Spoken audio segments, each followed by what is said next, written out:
2015 meeting of the Georgetown-Scott County Planning Commission. First on the agenda is the approval of January invoices.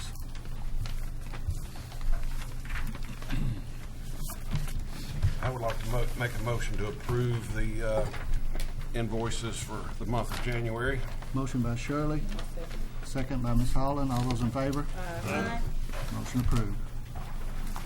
Next on the agenda is the approval of the January 8th, 2015 minutes. I make the motion to approve the January 8th minutes. Motion by Ms. Mizell. Second. Second by Mr.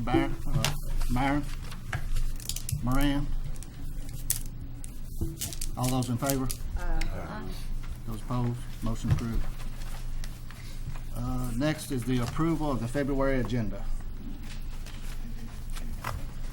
I'll make a motion to approve the February agenda. Motion by Mr. Caldwell, Second. second by Mr. Smith. All those in favor? Aye. All those opposed? Motion approved. Items for postponement withdrawal. There's nothing additional. Hillendale zone changes withdrawn. Withdrawn.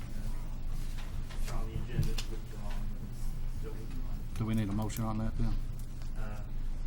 Yeah. Motion for the Hillendale proposal to be withdrawn. We don't need a motion? Okay. All right, and then we have the consent agenda. We have two available for Yeah, consent. everybody's auto sale north and Taco Bell booked up. Is anybody here to speak on the Everybody's Auto Sales other than the applicant?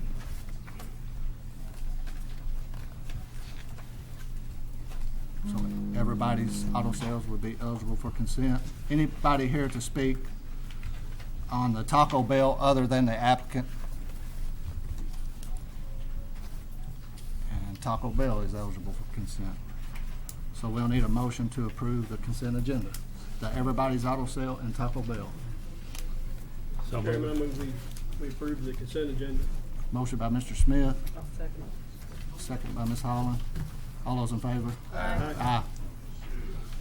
Motion approved.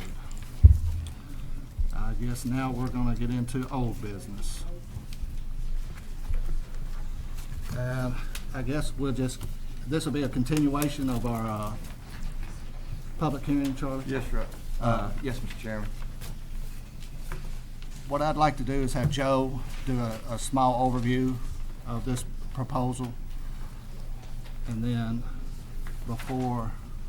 when he gets done, we'll get everybody sworn in. Yeah, we do. Where are they? Mr. Chairman, before we do that, we need the applicants on the two that went consent agenda to come up and sign the conditions. Everybody's auto sale. Yeah, everybody's in Taco Bell. Has everybody signed in who might speak tonight?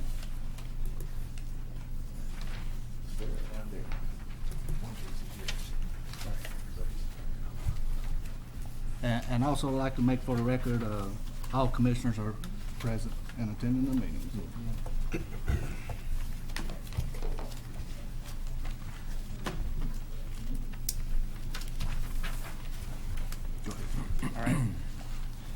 All right. This is the Winding Oaks Cluster Zone Change request. It was postponed at the December 14th meeting. We opened the public hearing. We gave our staff report. Everybody spoke. During the course of the night, we decided, or the Planning Commission decided that you needed more information. So we requested a traffic study and a geotechnical report be completed and presented to the Planning Commission by the applicants by the deadline date for this meeting. We did get those in. We posted those on our website, and you have a copy of those as well. The transportation study, essentially the conclusions of that were that the level of service was not decreased at the proposed intersection to the subdivision, and the geotechnical study conclusion was that that any sinkholes or karst features can be mitigated on the site, and they wouldn't affect the constructability of the subdivision. The applicant's here to go through those studies for the planning commission, so if you have any questions, you'll be able to ask them directly. We did, since the last meeting, a few things have happened. We met out on site. One thing we brought up as a staff concern was the entrance of the location, the proposed entrance. We thought maybe there would be a better location along Ironworks, and we were thinking maybe in alignment with the existing entrance to the subdivision across the street would be the best location. After meeting with the state on site, they didn't like that location at all. They said the crest of the hill was a little bit to the west of that intersection. Sight distance was poor. They didn't like that at all. They suggested moving it to the south. Sight distance is better, or not to the south, I'm sorry, to the east and to the west. Ironworks runs east-west, so they suggested moving it to the east. Along with the geotechnical study and the traffic study, the applicant has submitted a revised preliminary plat, a revised layout, and they've moved the entrance to the east. It's proposed to be in a section of the right-of-way where there's a historic rock fence, so we'll have to remove a section of the fence, take out some trees to get the sight distance they need. And our cluster regs don't allow the rock fence removal without replacing it on site, so any rock fence they remove, they'll have to replace that structure on site. The tree removal, we'll suggest they limit the tree removal to that. That allows proper sight distance. The location we're proposing does meet the state and our own sight distance requirements. So, I mean, it is the best possible location along Ironworks for the entrance for sight distance purposes. Another thing, reviewing our environmental regulations for the meeting, I did find one section of our zoning ordinance that kind of conflicts with state requirements, and I wanted just to bring it to your attention. There is a section of the zoning ordinance that says septic tanks, whenever there's a site that drains into a sinkhole, the septic tank structure itself should be 500 feet from the throat of the sinkhole. I talked to Gene Thomas at the Environmental Health Department to find out about, get some more information on what the regs are, what the state regs are. And the state regs are 70 foot setback from the throat for any septic tank or drain field. And in talking with him, their main concerns are the soils on site. That's the main thing they look at, the soils, any environmental features, and just to make sure that any septic system is far enough from those, from any environmentally sensitive areas to meet their requirements. And they have a long list of setback requirements, but 70 feet is the state standard. Typically the health department will do a review, and they have final authority on issues of plumbing, septic tank, drain fields. But I did want to bring that to your attention. Other issues, I'll go through briefly some slides I have just to let you know that we have them up here if you want to refer to them later. This is the site, existing entrance. The proposed entrance is to the east here. You'll see it in a second. Here's the lot layout. It's changed. The revised plan has changed a little bit. They've moved the entrance, and they've also redone this intersection to avoid these karst features here. We don't allow any roads to impact sinkholes or karst features, so they've had to move that road location. This is the lot layout, overlaid the existing farm. There's a few features on lots. They're planning on removing this barn here. The layout originally went straight, a T intersection here, so they've amended it somewhat, you can see. This is the general drainage. If there's any question on drainage, it drains from front to back, generally along these two swales. There's one through the center and this other drainage area along the property line to the east. The majority of the farm drains in this direction from north to south. There's a small section that drains across the road. These are the soils. The sensitive soils, the soils that have limitations for septic are generally these soils. The Huntington in the red here, or the pink, this orange soil, which is McAfee, in this Lowell area here. So there are a number of lots that have soil sensitive to septic systems. And these are the known karst features that were identified in the geotechnical study with the 70-foot setback. I'm sorry. Can you reset that? Hit that button on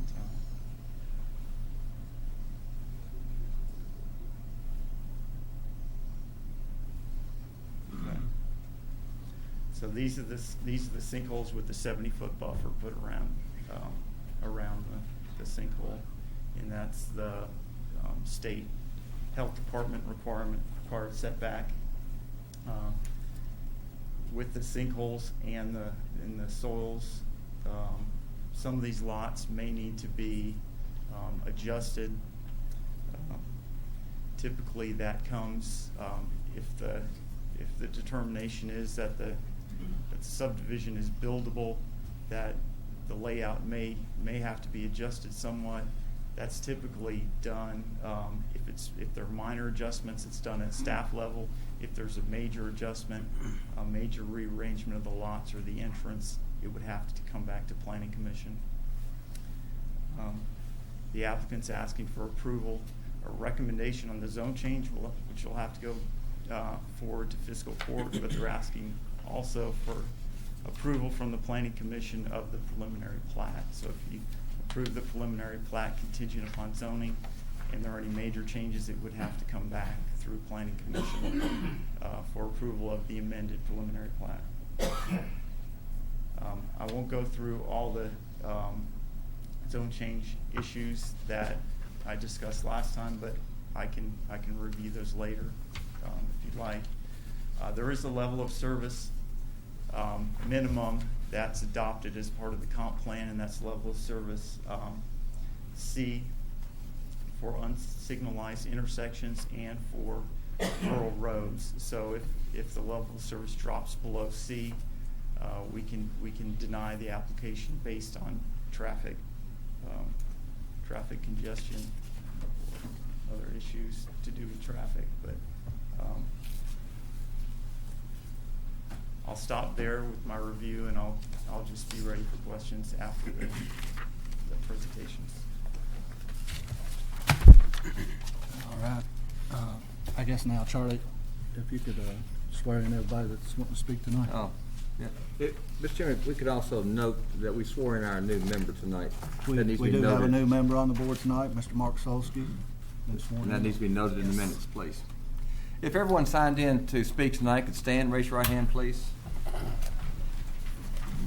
Do you swear affirm the statements to be made tonight are the truth, the best of your information and belief? Thank you. At this point, what we'll do, we'll let the applicant come forward. He has representatives to speak on behalf of the studies they conducted. We'll let them speak. Then we'll let those in attendance have their chance to rebut all of the comments from the applicant. Also, I want to make a note, just in general, all comments need to be made to the commission.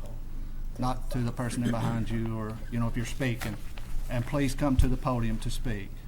We need to get everybody's name on the minutes and just keep kind of a little control of what's going on. We got a large crowd, so let's try to maintain. And if something's already been said, just let's agree with it and try to move on.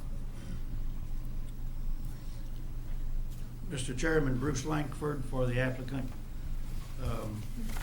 At the December 11 meeting, we agreed, as I understand it, that we were to go and bring information that you wanted to hear, additional information with respect to traffic, geotechnical study, stormwater runoff, and so forth. We are prepared to do that this evening. It's also my understanding that we're not supposed to rehash anything that we've already been through at the last meeting, the December 11 meeting. We're going to try to give you information that will bring you up to speed on what's supposed to go on with this development, how it's going to happen. We're going to have Tony Barrett.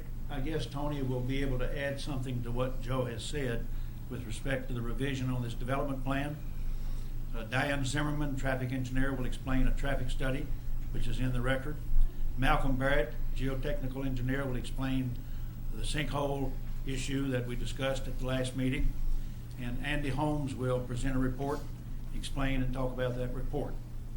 I do want to note that since the last meeting, Bruce Simpson, attorney from Lexington, asked for permission for his people to go on the property and do their own examination, their own inspection. And we said, that's fine, please do it. So we made that arrangement, and it's my understanding that they in fact did do that. In addition, Joe Kane asked for permission to put on the website for the Planning Commission to post the information that we filed since the last meeting. That would be the traffic study, the traffic study by Diane Zimmerman, whatever Andy Holmes is going to present. I don't know if Andy's filed that yet, but if he has not, I'm going to file that tonight. And also the report by Malcolm Barrett. These items have been posted, as I understand it, on the website for everybody to see. So and we'd like to have, I think you said, hold the questions till we're able to present all of our people. Mr. Welch has spent quite a bit of time and effort and money to work with his people to bring them in here so that they can give you the information that you need to fully understand this development. I think I'd like to start with Tony Barrett. Come on up, Tony. I would like to, Tony Barrett's been in the business 29 years, as I understand it. He's in Lexington. He's been doing landscape architecture in this area for that length of time. He's been in Scott County many times before. So he probably doesn't need an introduction, but Charlie, if you would, here's a copy of his resume, and I ask you to put that in the record.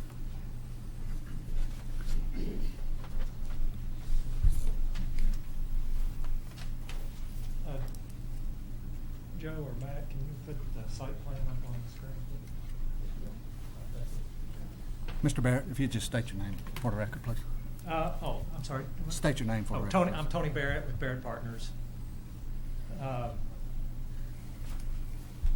Bruce asked me to kind of go over changes of the preliminary cluster subdivision plan that was submitted following the December meeting. And Joe did a pretty good job of kind of summarizing my comments as well, but we did move the entrance. We originally had it about right here. We used the existing farm road as kind of a basis for our entrance, and then subsequent meeting with District 7 from the Kentucky Cabinet of Transportation. We reevaluated that on site, and also through profile of the road and determined adequate site distance. I think it's 495 feet to the left and to the right, vertical. There's not a horizontal issue here because it's a straight road, but the road does have some vertical alignment to it. So we shifted the road to this high point right here, and we have plenty of site distance in both directions, with a crest being about right here, and then a low point being somewhere down in here.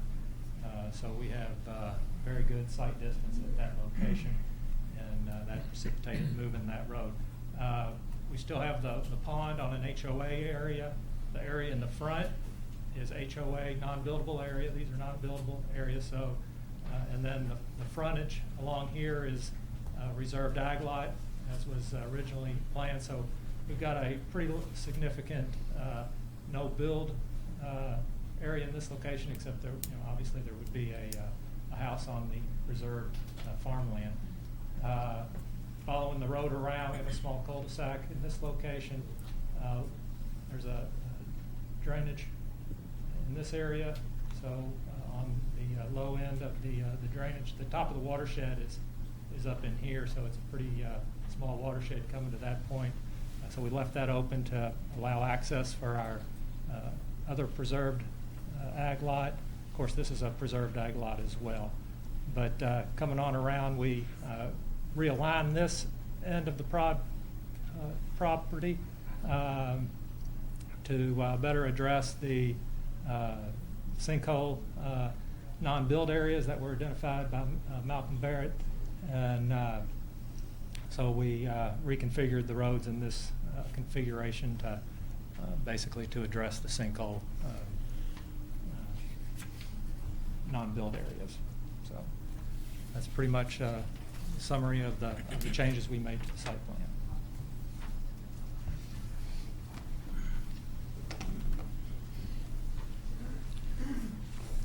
As I said before, one of the things you wanted to see was a traffic study. Mr. Welch has hired Diane Zimmerman with the Jacobs firm in Louisville. She's got 27 years of experience. She's worked in Scott County before. She had worked this area before. She's done hundreds of traffic studies with respect to traffic safety, traffic count, transportation. And she's going to come up now and explain to you that traffic report that she's placed into the record. Good evening, Commissioners. My name is Diane Zimmerman, and I'm with the Jacobs Group out of Louisville, Kentucky. I did prepare the traffic impact study that you have before you, and I'm just hitting the highlights of that. This development will have 29 lots that have access through the entrance onto Ironworks Pike. These 29 lots will generate 30 a.m. peak hour trips and 35 p.m. peak hour trips. I assigned these to the network with 85% going to and from the east and 15% to and from the west. We conducted a traffic count at the existing intersection of Loxley Court and Ironworks Road, and I prepared a capacity analysis using the highway capacity software at the proposed entrance, and the entrance will operate at level service A in both the AM and the PM peak hours. And therefore, no improvements are needed at the intersection, and it does not meet the Kentucky Transportation Cabinet warrants for installing turn lanes on Ironworks Pike at this location. Thank you. I got one thing. Could you clarify what level service A is for everyone, please? Yes. The Transportation Research Board is the author of the Highway Capacity Manual. Level of service is a qualitative ranking of the operation of the highway in a safe and efficient manner, and the results range from level service A to level service F, very much like school, but unlike school. E is considered operating at capacity. In an urban area, D is considered acceptable, and your regulations pointed out level service C is what you would like to try to maintain in Scott County. So A is at the top, C is kind of in the middle, E is considered operating at capacity, and F is a failing status. So this location is about as nice of operation as you could have on a traffic operation. Thank you.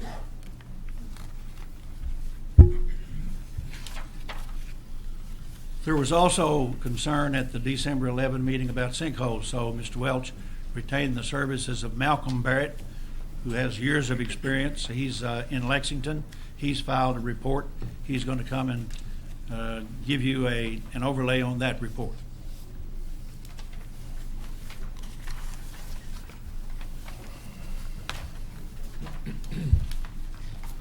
Hi there, my name is Malcolm Barrett. I have a company, Malcolm Barrett PLLC, Geotechnical Engineering Services is what I do. We did it before the controversy started. Matt asked me to come and look at this property and tell him whether or not the ground was stable with respect to karst conditions. So I walked the property, looked the property over, and identified 8 features which are marked on this up here. Let's see, this is 1, 2, 3, 4, 5, 6, 7, 8. There was one down here we called, and 9. And we looked at at number 1 here. Number 2 is not in the development area, so we didn't look at it. 3 and 4 are not in areas to be developed, so we didn't look at those. 5 is outside of a building footprint, so we did not look at it. 6, 7 we looked at, 8 we looked at, and 9 we looked at. And when we looked at these, we were concerned about the stability of the rock. We wanted to know if the rock had open cavities in it. So what we did is we excavated to the rock line and looked at to see if these karst features had what's called an open throat. An open throat is a passageway, an open passageway into the subsurface, into the rock below the subsurface below the rock line. In each case that we looked, we did not find that condition. We found very stable rock. In fact, the topography here, including the topography at the sinkhole sites, is the result of ancient collapse features that, and when I say ancient, this rock is about 450 million years old. And so the conclusion is that the rock's quite stable. The one down here, this number 8 here, we looked, that's actually not a karst condition. So we concluded that was just not a karst condition down there. Conclusion from our studies is that the site with respect to the rock is very stable, very buildable, provided we follow the rules of the Planning Commission and the zoning ordinance. This does not pose a significant risk to the development. Any questions?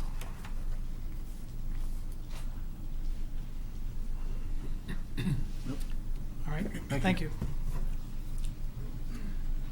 And the last area that you asked for additional information on at the last meeting was surface water drainage or water runoff, stormwater runoff. So Mr. Welch retained Andy Holmes with Midwest Engineering in Lexington. He has prepared a report which he wants to give. Andy, you did not have this previously filed, or did? I didn't understand. Did not. We're going to file this into the record, Mr. Chairman.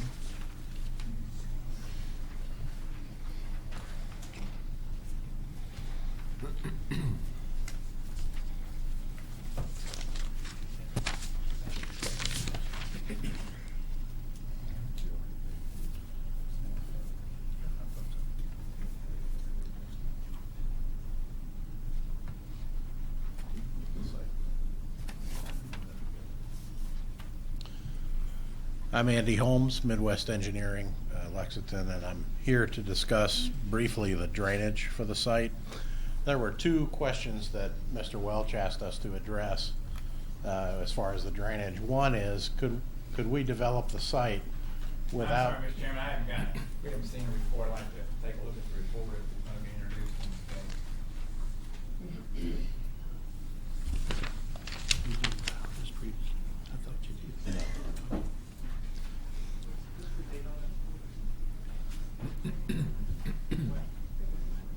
Okay, the first question that we were asked to address is, can the property be developed without discharging stormwater from a developed area of the site to the north across Ironworks Pike in this area? And we addressed that, and the answers are in the report, and I'll briefly discuss those. The second question is, could we develop the site in the subdivision without discharging stormwater from a developed area across this property line to the east? And the answer to that is also in the report. And the answer to both of those questions is yes. The topography here is very friendly. It does naturally flow to a swale that's right along this property line to the east. But we've determined that these lots are deep enough that we can create another swale that intercepts the stormwater runoff from these lots here and from that road, that will intercept it before it crosses the property line and convey it to a point down here where it normally makes its way anyway, without allowing that developed stormwater runoff to go across the property line. And the same thing can be done up here along the Ironworks Pike. We can quite easily prevent with a little bit of judicious grading as that road is constructed, prevent any stormwater from being discharged to the north across Ironworks Pike from developed areas of the site. So most of the site already flows away from Ironworks Pike. There's just a couple of small areas and right around this intersection with the new road that will have to be paid attention to during design. I'd be happy to address any questions about those issues.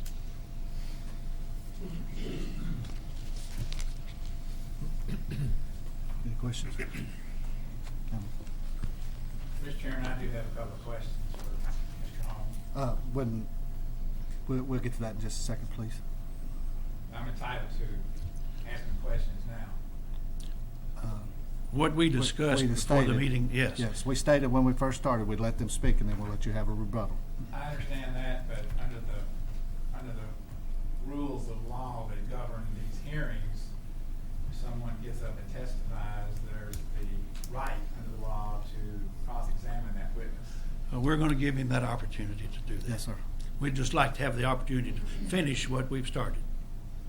Well, cross-examination takes place contemporaneously with the witness's testimony. We're going to bring the witness back. Guys, I'm not a lawyer.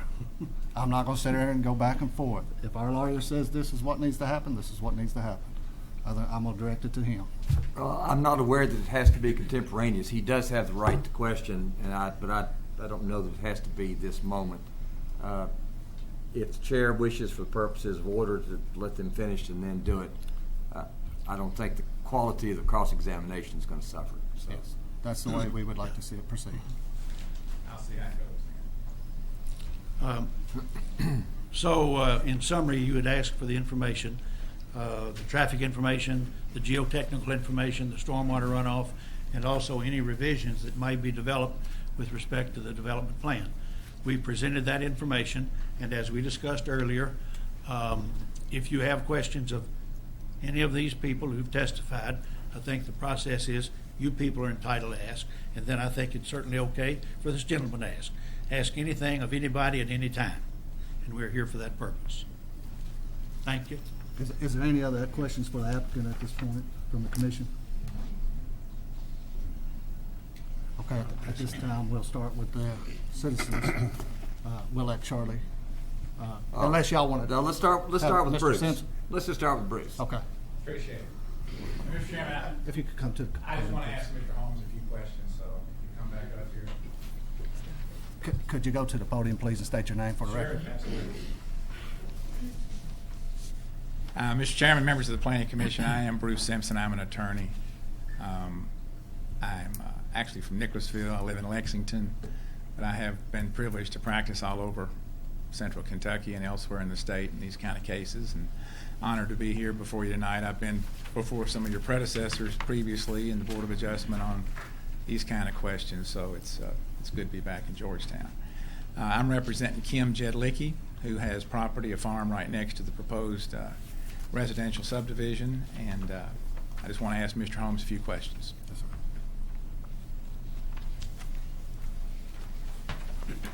Andy, first, when were you retained to provide assistance in this case? It was in January. January, remember what? Late January, January 15th, 30th? Mid-January, probably. I could look it up and get you that information. That's fine. Did you review the development plan associated with this case? Yes. And is there any place on that development plan that's reflective of any kind of stormwater management features or plans? Not any that aren't typical of other cluster subdivisions. Well, are there any at all?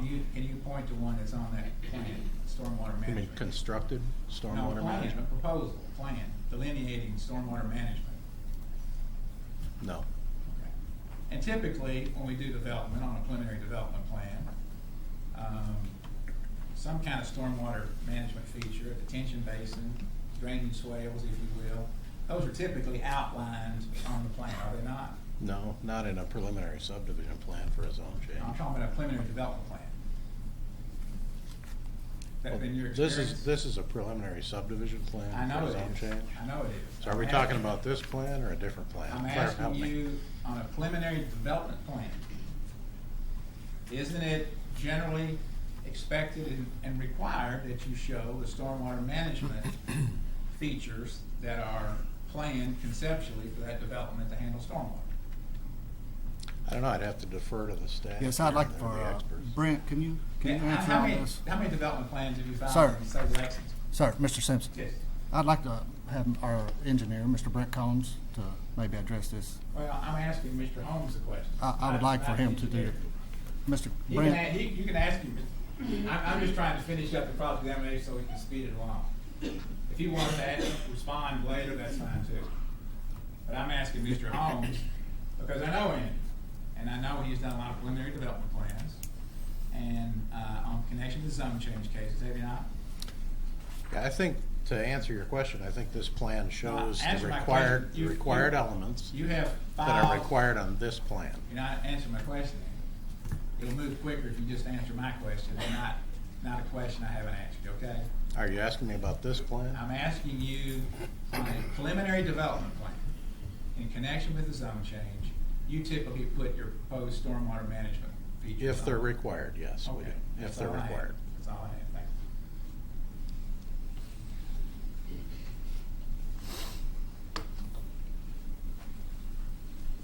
Mr. Simpson, is that all you have for now? That's all I have, yes, and if you want us to respond, or, I don't know how you all wanted to do it, if you wanted people to speak in favor of the development, go next. I guess Charlie will call the roll, or whoever signed in to speak.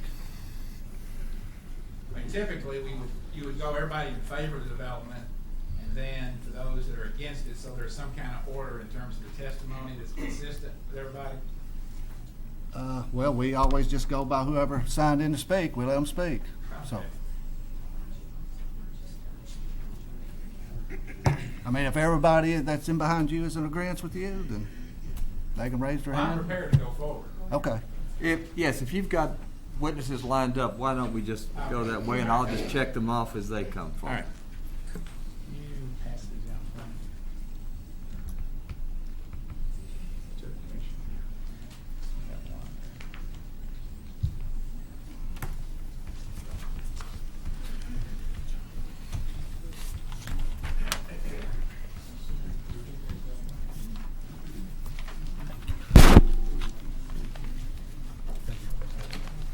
Thanks, sir.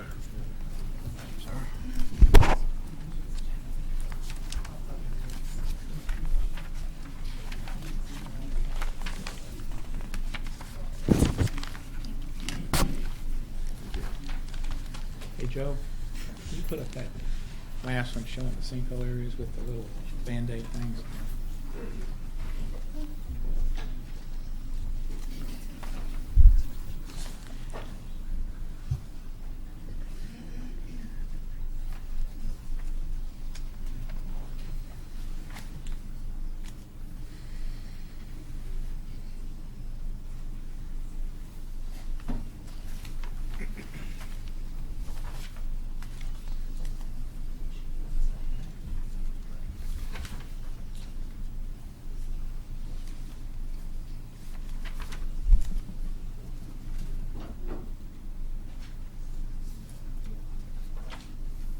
There we go, thanks. Mr. Chairman and members of the commission, as I said, I'm Bruce Simpson, and I don't intend to be disruptive at all in connection with these proceedings, and I'm sure that you all have probably had contested land use cases, this body previously. And it's been my experience over 30 years. I hate to say that. But it's true that particularly in land use disputes where you have obviously somebody that wants to change the land and somebody that doesn't want the land changed for whatever reasons there might be. It's been my experience that the most important documents for the decision-making body to pay attention and to assess and base their decision on are those documents that are put together not in the heat of a zoning battle, if you will, but that are put together over a period of months, in some cases years. Principles of land use that the community participates in, that gives guidance to the planning commissioners in making decisions when there is a dispute. And what I mean by that is of course the first one is the comprehensive plan, which can take a couple of years. Sometimes it takes longer. Many public hearings, many staff reviews, but it's done that way because it lets everybody in the community, puts them on notice, gives them the opportunity to come forward and say, what is it how we want to grow in Scott County? What are the things about developing property that we really want to pay attention to? And that we're going to put those principles, those values in writing to guide planning commissioners who serve at no pay and fiscal court members that review your decision. We're going to put those proposals in writing, and you come up with a comprehensive plan. And you have a big, thick document, which is what your comprehensive plan is, and then you update it every 5 years, which you all have done, and you did in 2011. And those are the guiding principles that, under the law of deciding particularly zone change cases under state law, the first element of decision making is this application under KRS 100-213, is this application in conformance with the comprehensive plan that's been adopted? That's the very first test that you examine. And I would suggest to you, in this case, it is the only test that even is remotely applicable because there's been no evidence of the other two tests that can be employed to get a zone change. So the real question before you tonight legally, in terms of guiding decisions, in terms of the applicant's burden of presenting evidence to you, for you to make a decision, is their application in conformance with the comprehensive plan? And then is it also in conformance with the zoning ordinance that must be adopted in conformance with that plan? It's the implementing language of the comprehensive plan in terms of crystallizing what applicants to change a zone must do when they come before you and when they come before the fiscal court. And so those policies, those laws, policies of the comprehensive plan, the goals and objectives of the comprehensive plan, and the ordinances take a long time. And it pro and con, people want certain things, but at the end of the day, the community says these are the rules that are going to govern decision making when we have significant issues of dispute on an individual case. And that's very important. And it's important particularly in this case because under your zoning ordinance, to file a zone change, and I've identified the applicable provisions of your zoning ordinance that I'm going to discuss under tab 1 of my handout. We're at Article 2.2 of the zoning ordinance, contents of a development plan. 2.92, there shall be a preliminary development plan and a final development plan. And then it goes on under A, contents of a development plan. A preliminary plan shall include the following information. and it lists 1 through 7. Vicinity sketch, topography and contour intervals not greater than 5 feet, location, arrangement, and approximate dimension of existing and proposed driveways, streets, sidewalks, parking areas, and arrangement of spaces, points of ingress and egress, or other vehicular and pedestrian right-of-ways. Number 4, screening, landscaping, buffering, recreational or other open space areas. 5, approximate size, location, height, floor area, arrangement, and use of proposed or existing buildings and signs. 6, storm drainage areas. 7, proposed and existing easements, including landscape buffer easements.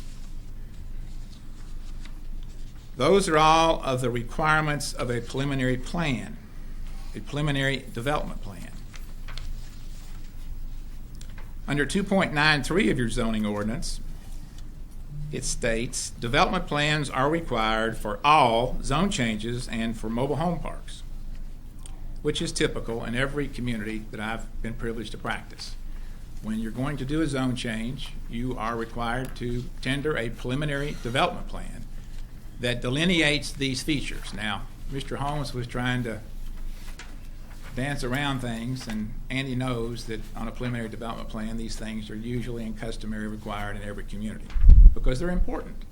They're important because it requires the developer, the applicant of a zone change, to give some careful attention to certain features and to give everybody notice, plenty of time, the community, the staff, you, neighbors that might disagree, the opportunity to look at that preliminary development plan in connection with these requirements, to see if they've been met, to see if maybe they might get hurt if they're not changed, or additions need to be put in there to make it safe.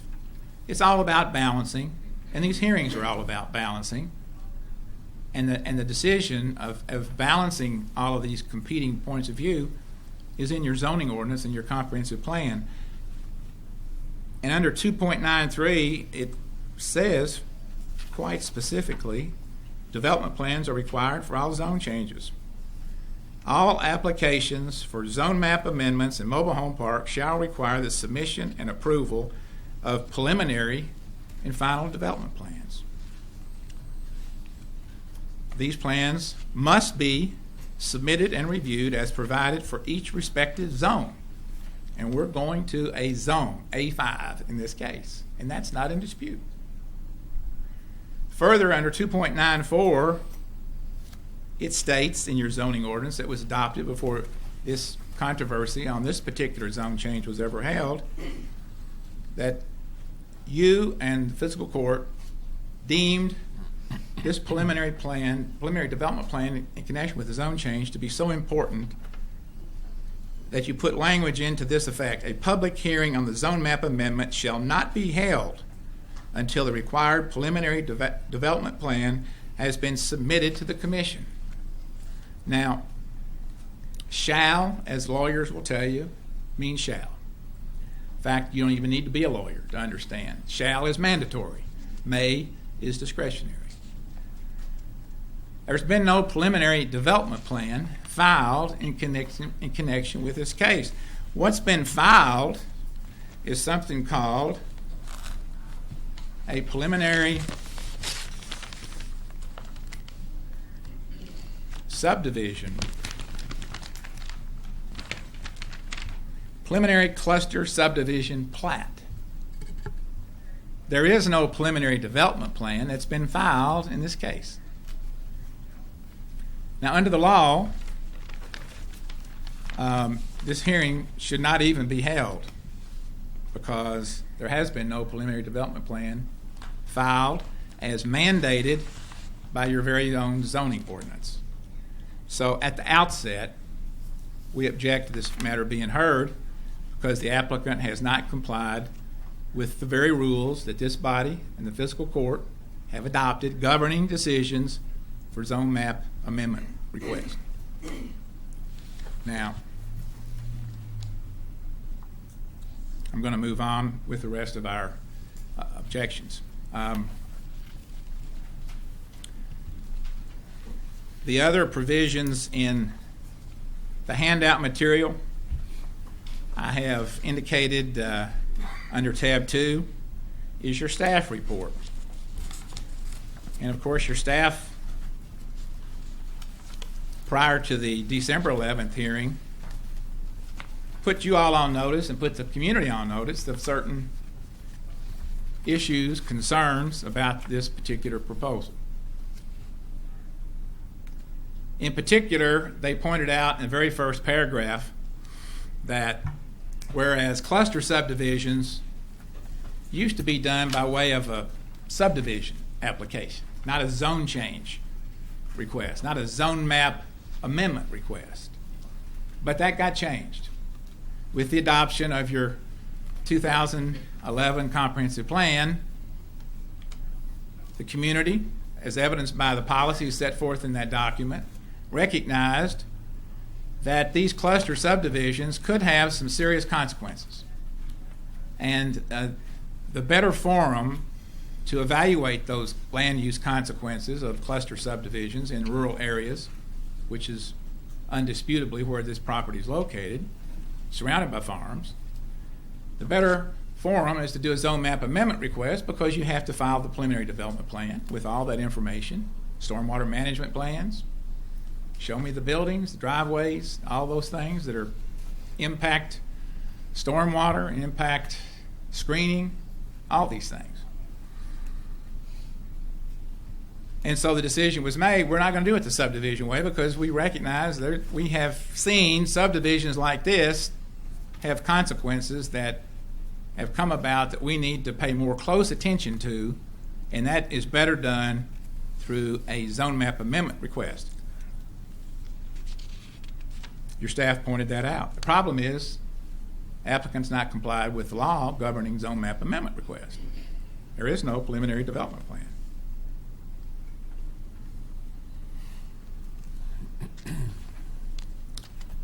I've highlighted several other provisions in the plan which I think are important.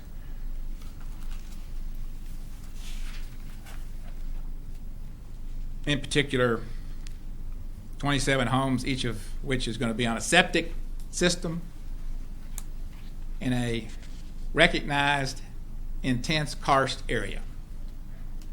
Now, there wasn't much discussion from the applicant side as to, so what? You got a septic system, you got karst, so what? Well, we engaged Smith Management Group to examine, so what? Is the public's health, safety, and welfare going to be protected if 27 single-family homes, large homes, dump all their waste into septic systems, into leaching fields that are situated in an area that's intensely karst, where a lot of stuff's going on under the ground you don't even know. That's the thing about karst, and I think Mr. Barrett would, who did the geotech study, would recognize that when you have a change in topography, when you start moving dirt around, when you start changing the flow of water, when you have a karst area, it changes what goes on underneath, but you don't know it until something goes wrong. Now, he identified on the plan here, when I saw, it looks like, one of those Band-Aids that I used to get when I was young, I would put on my face. All those little circles are problem areas. They identified them. Now, in less than 50 acres, you got 9 problem areas with Band-Aids. Stay away. Sinkhole. We know that's a sinkhole. But what you don't know is what happens when you start grading, when you start building housing, you start changing the water, what happens underneath. Now, Smith Management Group is going to come up and tell you what happens. And they're going to explain to you about impact of 27 septic tanks in a confined area on the karst features. Groundwater, where does it go? But your staff notified you about this in the report. They gave you a heads up. They didn't go into a lot of detail, but they did give you a heads up. So staff pointed that out. In addition, your comprehensive plan, which I mentioned a few minutes ago, 2011 update. under tab number 3, has a lengthy focus on the area we're talking about now, rural land use. Now, there's no dispute that the area we're talking about on Ironworks Pike, where this proposed residential subdivision is to be located, is located in a rural area. And over those next several pages, 7 pages, I've highlighted what Georgetown-Scott County community, for the better part of ever how long it took to put this latest version of the comp plan together, came forward to you with public hearings, your staff evaluations, and identified, rural land, the way it's being developed, we need to change it, and we need to put greater importance on it. And I've highlighted the important principles that under the law for approving a zone map amendment request, you have to consider, has the applicant addressed each one of the principles for doing a zone change under this rural land use provision of your comprehensive plan. And I'm suggesting to you quite plainly they have not.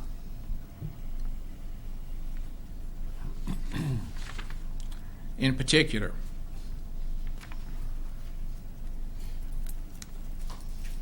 you had a hearing back on December 11th. I find it interesting that the geotech study done by Mr. Barrett, the date on it is December 10th. I mean, they had a study done and prepared the day before the hearing. They didn't need to do another one. They'd already done one. And, of course, Mr. Barrett said, oh, well and good. We'll put Band-Aids over there, those areas. You stay away from them. We're not going to build any houses on them, and everything will be okay. And then they hire Andy Holmes in the middle of January. Say, well, can we put it manage stormwater? And, of course, Andy says, yes, we can do that. We can come up with something. But that's not what the ordinance requires.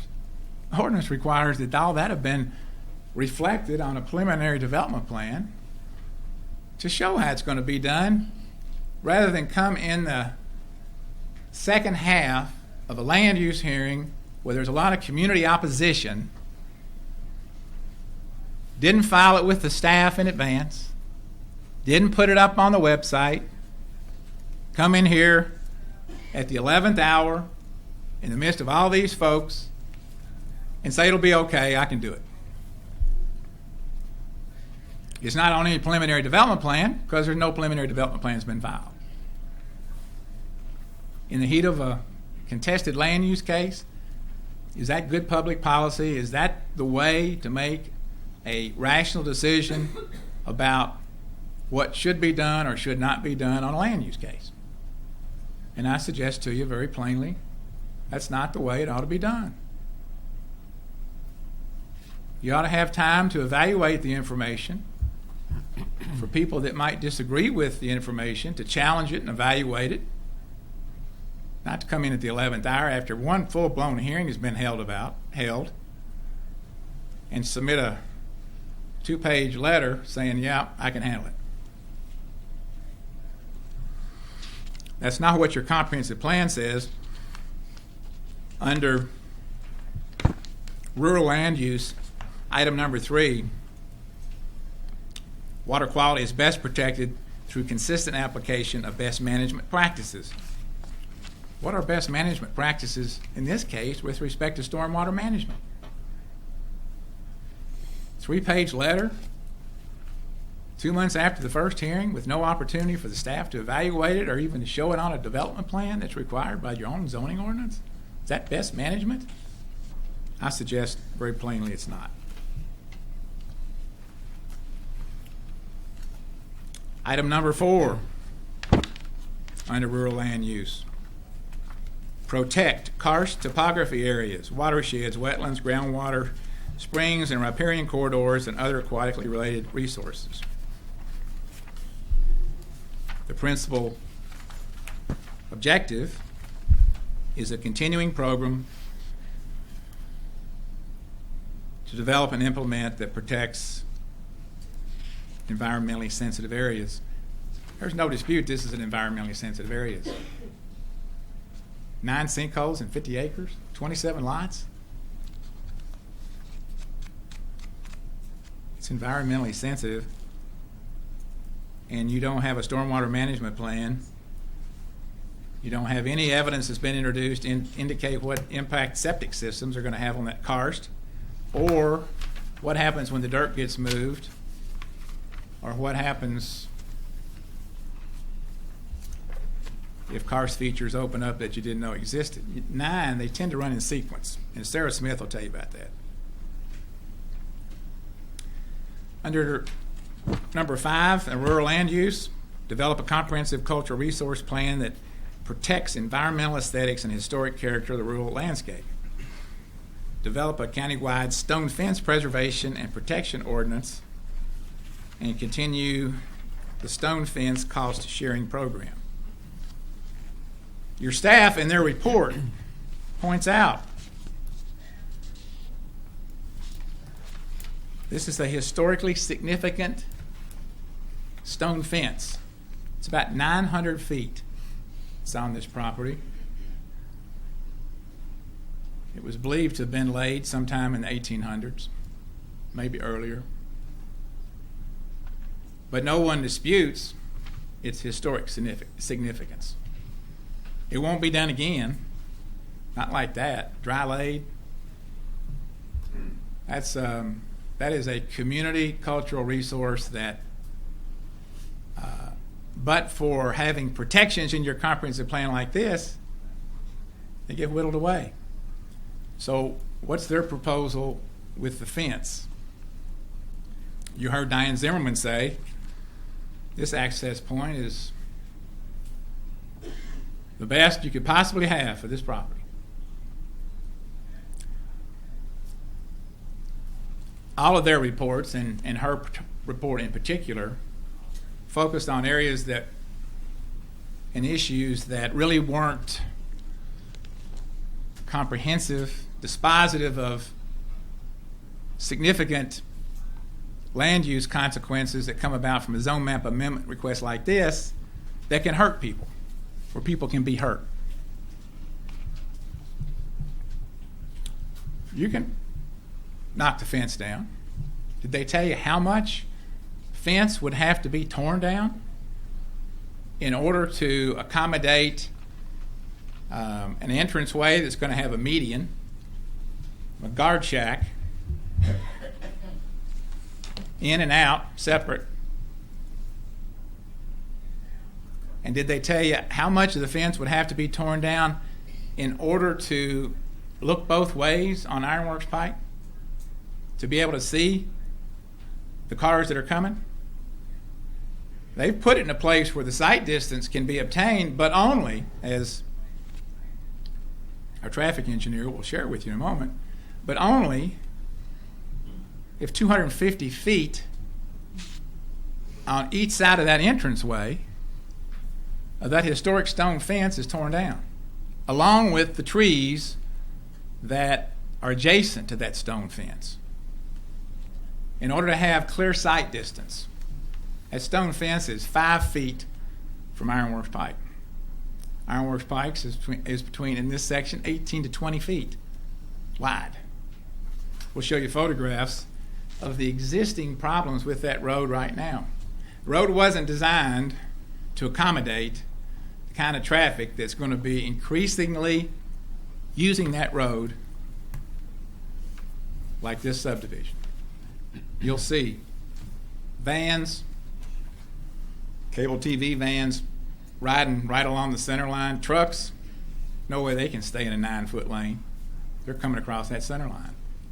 Shoulders that drop off, nothing's flat, they just drop straight off. What happens? You slip off the road, you overcorrect, then you've lost control of your car, and who knows where the car will be. We'll share with you the accidents that have taken place on that road and that segment a large percentage of them have been side swipes because the road is inadequate.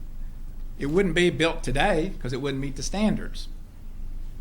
So we're putting a whole lot more intensity on roads that were never designed to accommodate this kind of traffic, and we're going to open up a stone fence that's historically significant to accommodate 27 houses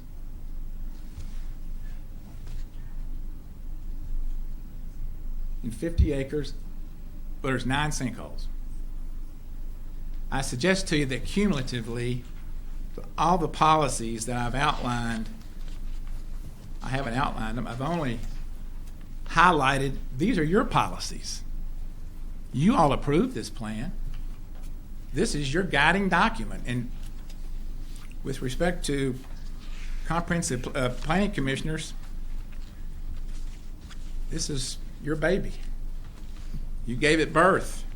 You approve everything, including the goals and objectives.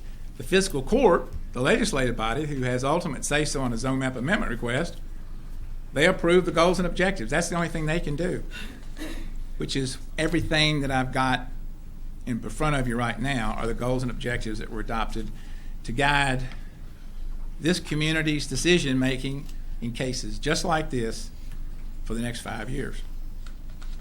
The final tab are proposed findings of fact for disapproval, which I will come back to. But first, I want to have our Brad Johnson from CDM Smith Engineers. We could put his.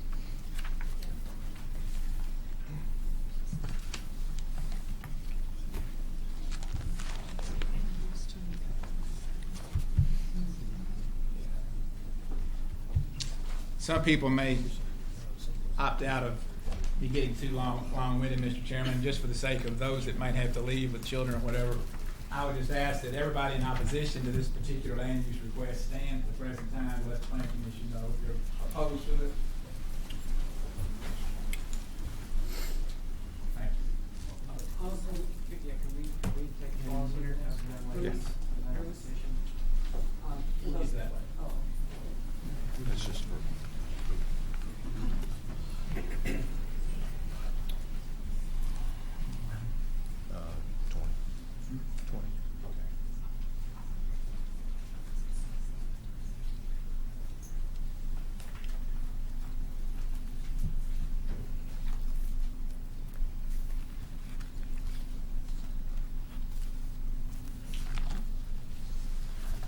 Brad, would you state your name and who you work for and address, please, sir? Brad Johnson with CDM Smith. We're at 2525 Harrodsburg Road in Lexington. And Brad, I passed out a document entitled Winding Oaks Traffic and Safety Review dated February 12, 2015. It's got your name on it. You prepared this report? Yes, I did. And can you very briefly give the Planning Commission a brief synopsis of your educational qualifications, the length of time you've been a traffic engineer, and just a sampling of the types of projects you've been engaged in over the last 15 years, please? Sure. I've worked and lived and practiced in Lexington for the past 15 years as a traffic engineer.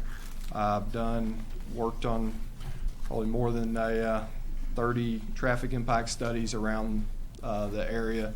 Also do work on just general traffic engineering studies, design studies, planning studies. So I've worked in a variety of areas.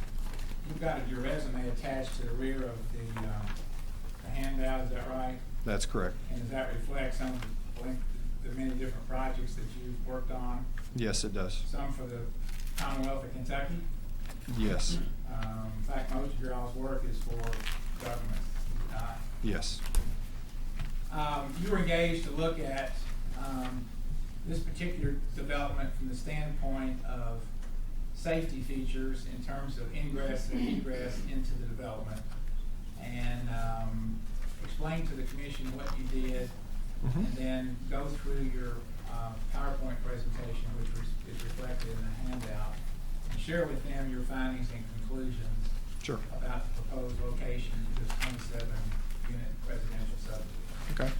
Yeah, we were asked to kind of focus on the roadway characteristics of Ironworks Road, looking at some of the site distance that's come up by numerous times already this evening.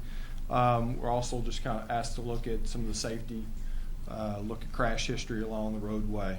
So that was the focus of our effort. Do I have a? Yeah. Okay. Thank you.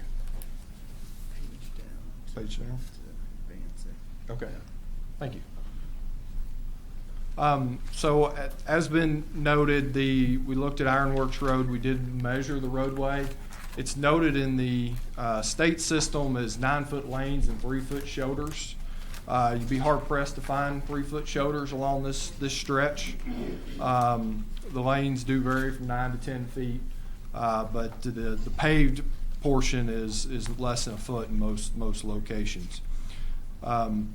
We also measured the fence, and it's approximately 5 feet off the paved roadway. You can see just from the photo here, and we have some larger photos that you'll be able to see in a minute. Some trees are even inside of that fence line, so there are several obstructions along the roadway. As I noted, we did pull crash records as well for this stretch of roadway. We looked at a 4-year period and found that there were 13 reported crashes, and that was taken between US 62 and Cane Run Road. The majority of those were, as Bruce had noted, sideswipe and angle collisions, which certainly, given the narrowness of the roads, that you would anticipate those side swipes also with vehicles pulling out of driveways and the existing neighborhoods there. You would get those angle collisions where somebody's pulled out in front of another vehicle.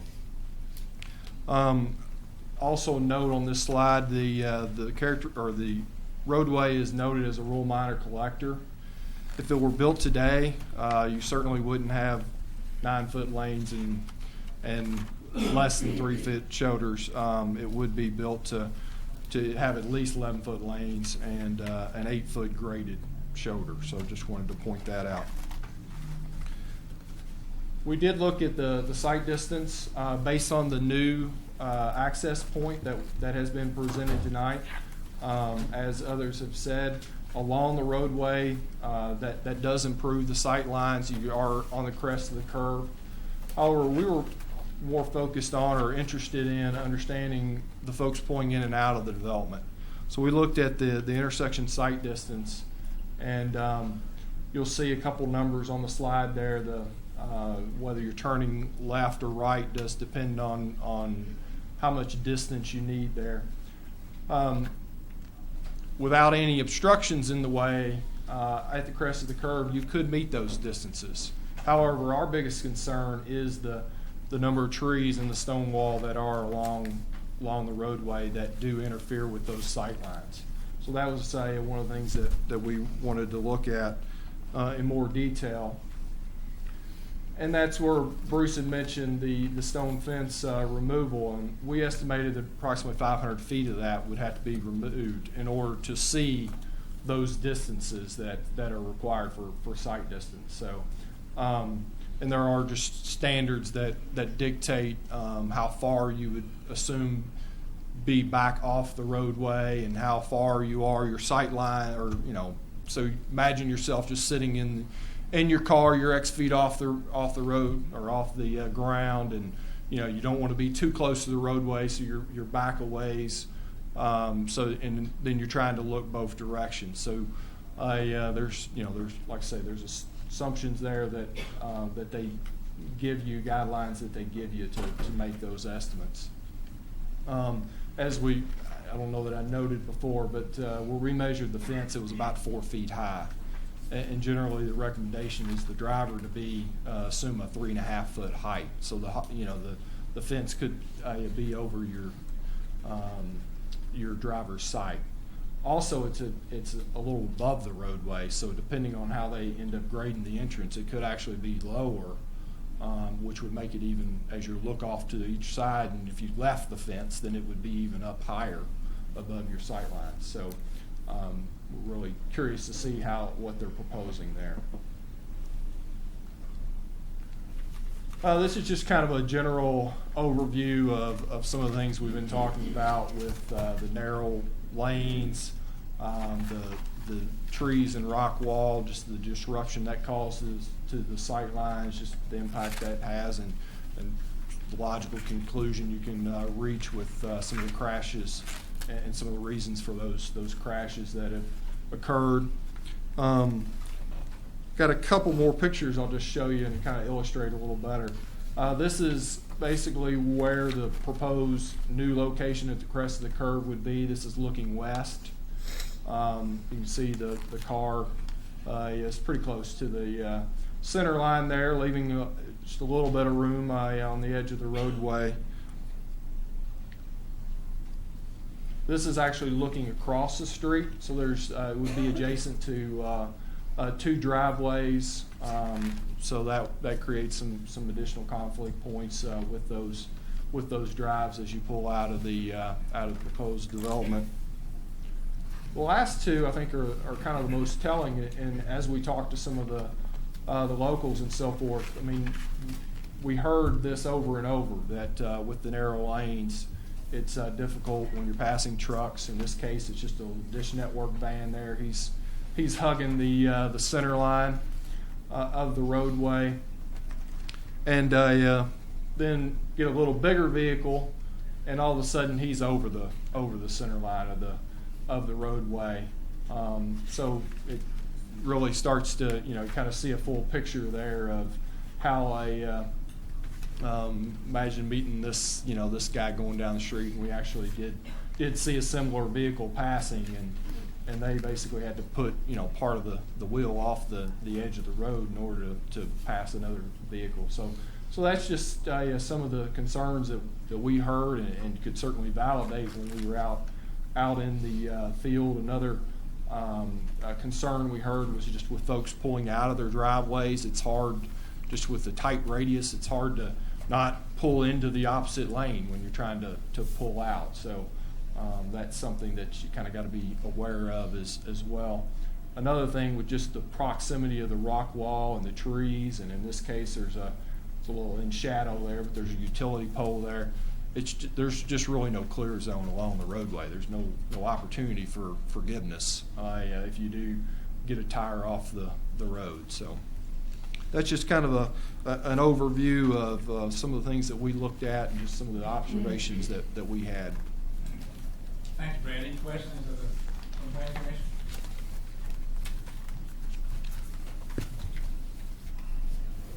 Okay, that's all I have. Mr. Chairman, my next witness is Sarah Smith.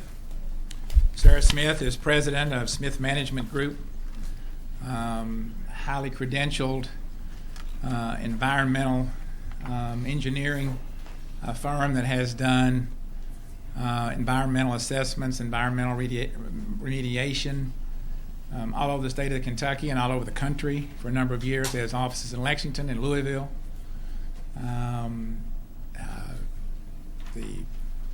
Sarah's husband has been former deputy director of natural resources, environmental protection with the Commonwealth of Kentucky. I'm going to let her explain the background of those people who prepared the report that she's going to present for you. They're all well-credentialed individuals, particularly our hydrogeologist who has a master's degree in geology from the University of Kentucky with a specialty in hydrogeology and karst.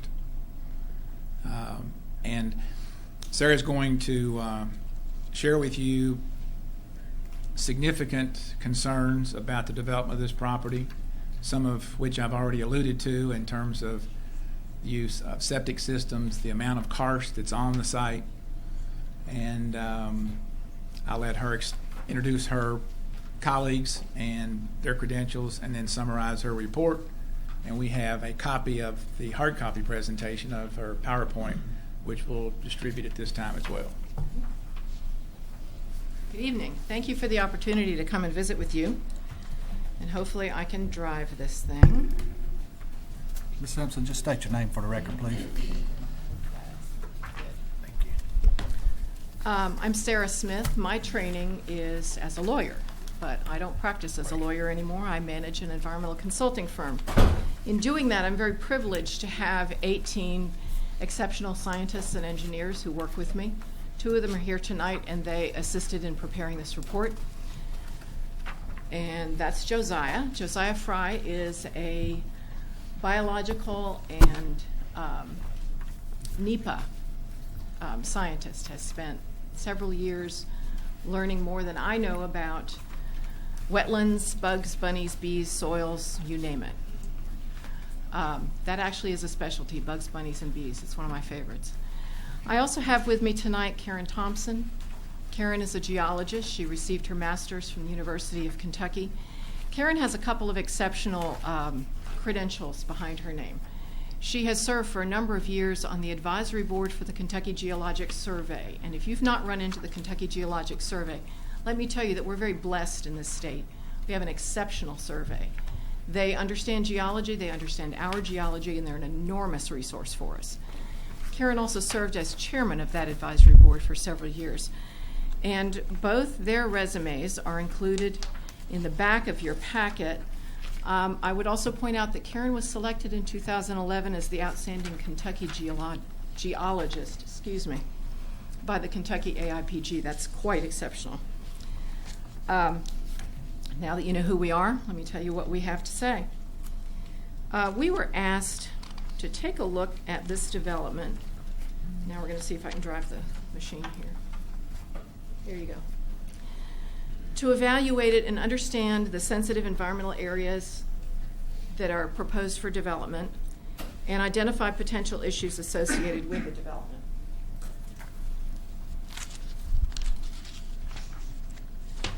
We used reference sources that will be familiar to you. Your comprehensive plan and the update in 2011. Can you hold this pen? Thank you. Too much stuff up here.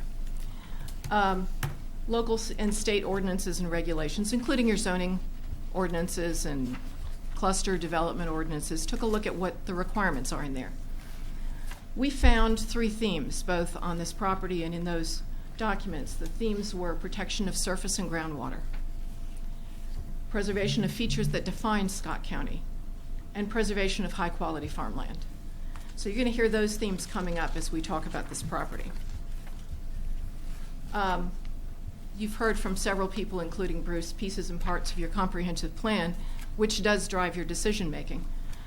The 2011 update identifies as a fundamental guiding principle the balance that's needed between development associated with community growth and the need to preserve and protect Scott County's rural, agricultural, and historic assets for the benefit of the community as a whole.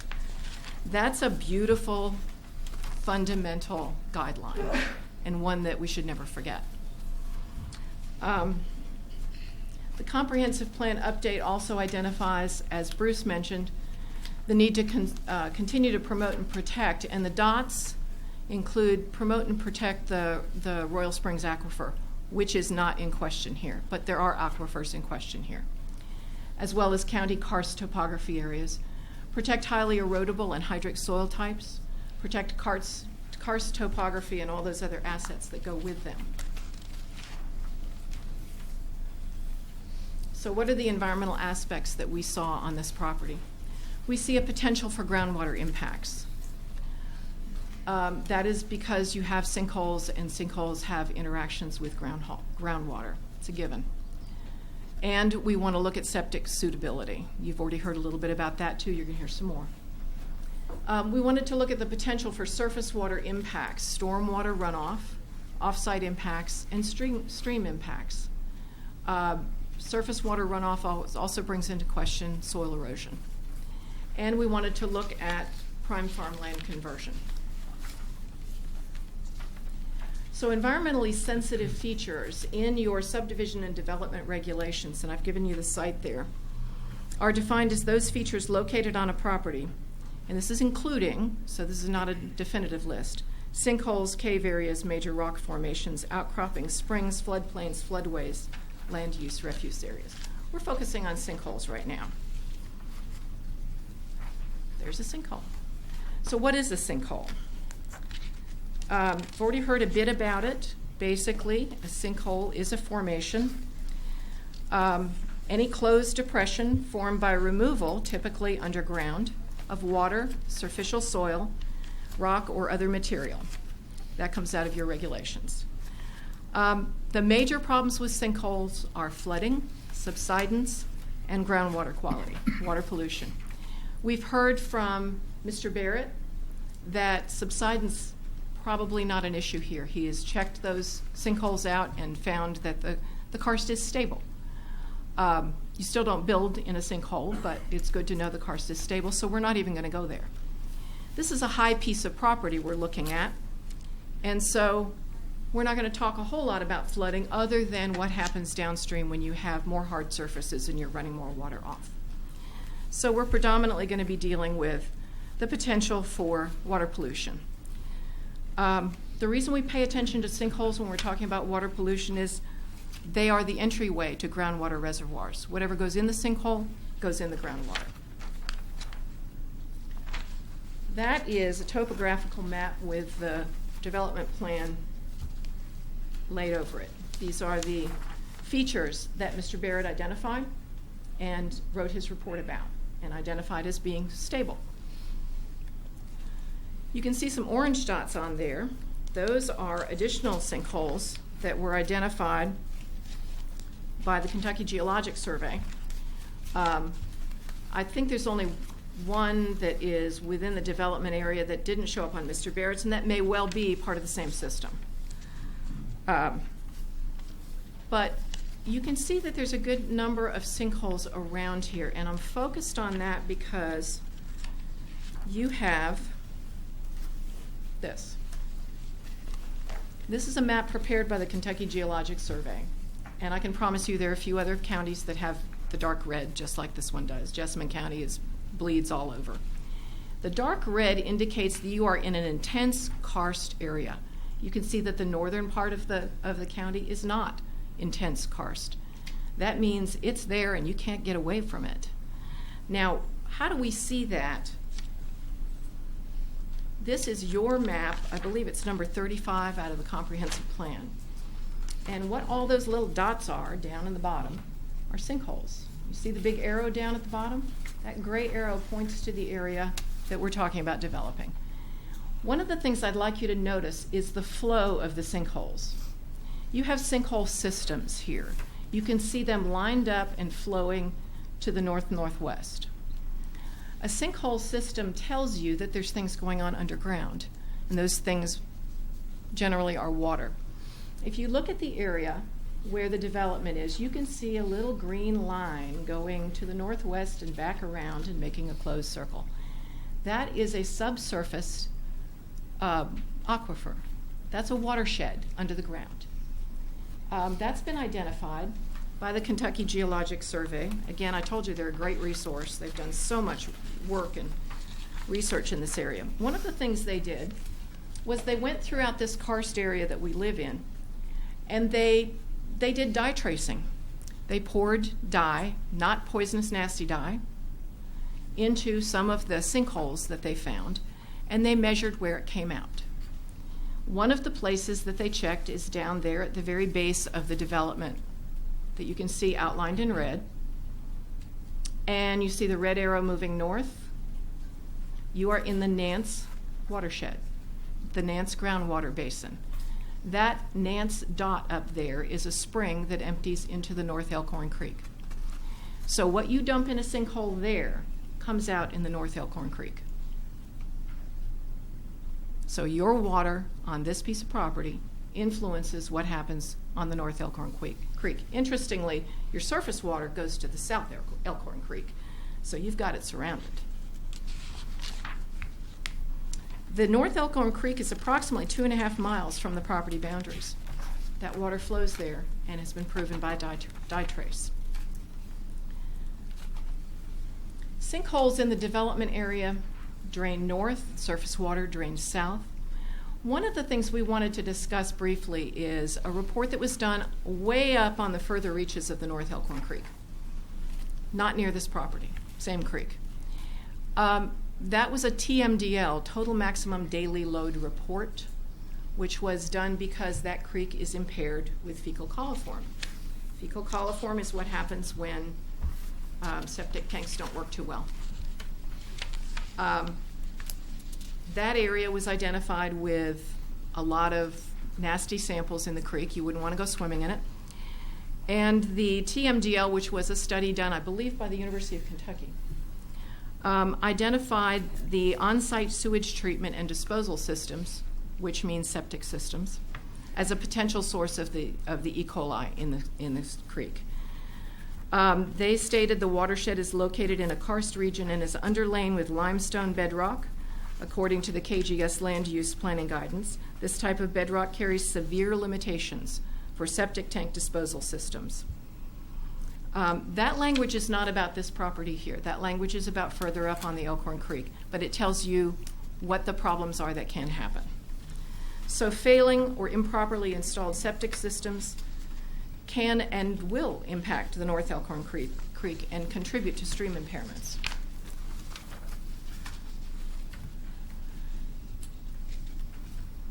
The Georgetown County Subdivision and Development Regulations state, the sinkhole in its defined limits, i.e. closed contours, shall be noted as non-buildable and may not be treated, filled, or enclosed. No structure right-of-way, including roads, public or private, may be located within the defined limits of a sinkhole.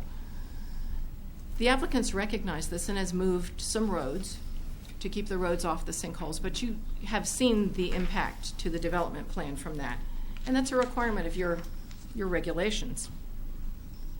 A couple other things we found in some of your documents. The staff report in December stated that the lot sizes proposed are 1.75 to 2 acres, which is the minimum sizes recommended for septic systems by the Environmental Health Department. Minimum sizes. Generally in a cluster lot, you might see an acre as your home site.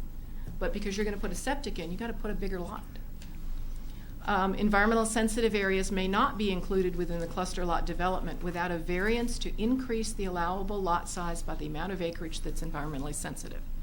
So if you've got a sinkhole on your lot, you got to have a bigger lot. That's in the rural cluster regulations. Now we're going to go to some U.S. Department of Agriculture Natural Resources Conservation Service information. Very interesting. And it states, looking at their mapping, that soils in the development area are identified as being very limited for the purpose of installing septic systems. Your staff showed you a soils map. And yes, the soils that they identified as being pretty bad for septics are there, and they are the worst. But according to this soils map, which is the Natural Resources Conservation Services soils map, all the soils are bad for septics. They're rated as very limited. This map and the attached explanations of this map are included at the back of your packet in front of the resume. So if you want to walk through it, you can. Very limited is one of 4 or so different types of rankings, and it is the worst. It indicates that the soil has one or more features that are unfavorable for this use. The limitation generally cannot be overcome without major soil reclamation, special design, or expensive installation procedures. Poor performance and high maintenance can be expected. One of the limiting factors identified is a shallow soil layer, depth to bedrock. One result of such a limiting factor is that groundwater may become contaminated. That's language out of the explanation of the soils map. That language doesn't say you absolutely can't do it. It says it's going to be more expensive and you can expect high maintenance and failure.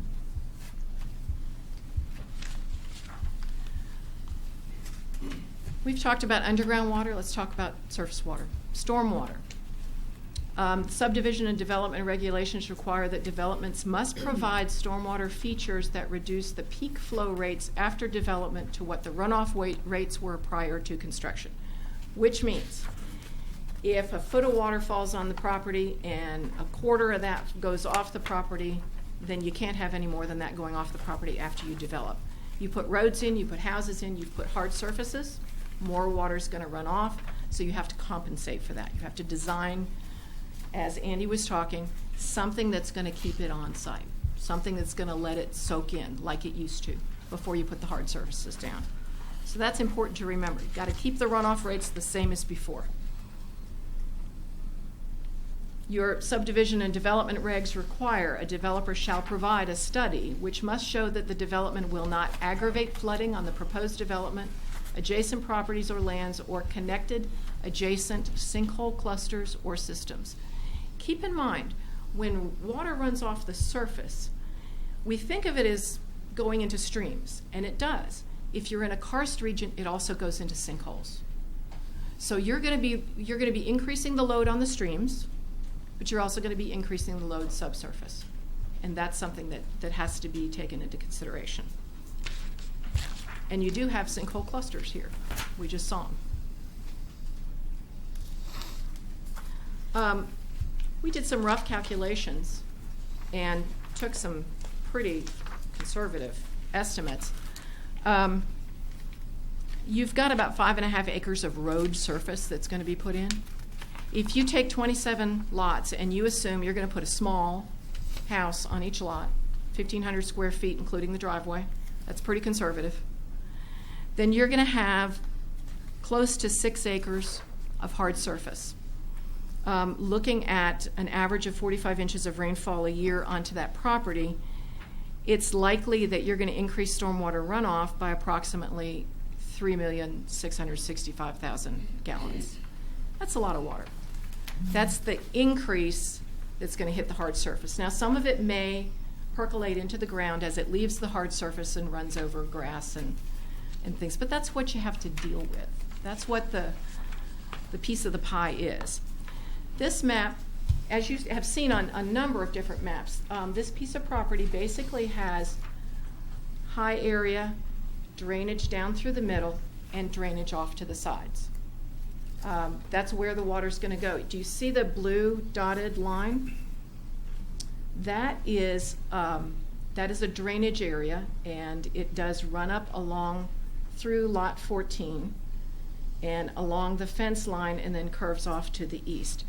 Where you're going to see flooding is not up where the lots are, it's where that drainage is going to go. So you can have flooding down into the lower part there that's reserved for agriculture, over on Miss Jedlicky's property, over across Cane Run. That side of the property is going to roll down to Cane Run and across. There's a significant sinkhole system right across the road, kind of where that road turns, where Cane Run turns. That's your area you're going to impact. A couple of quick photos. This is the property slowly sloping down to the road, which you can see on the far left. That's Cane Run Road. So you are going to get your slope down there. That clump of trees in the background, that's a pretty sizable sinkhole system too. I believe that's the one that was dye-traced in that edge of the property. This is looking from Ms. Jedlicky's property up at the slope that's coming down at her. And you can see it's a pretty significant slope. You're going to have water rolling down that.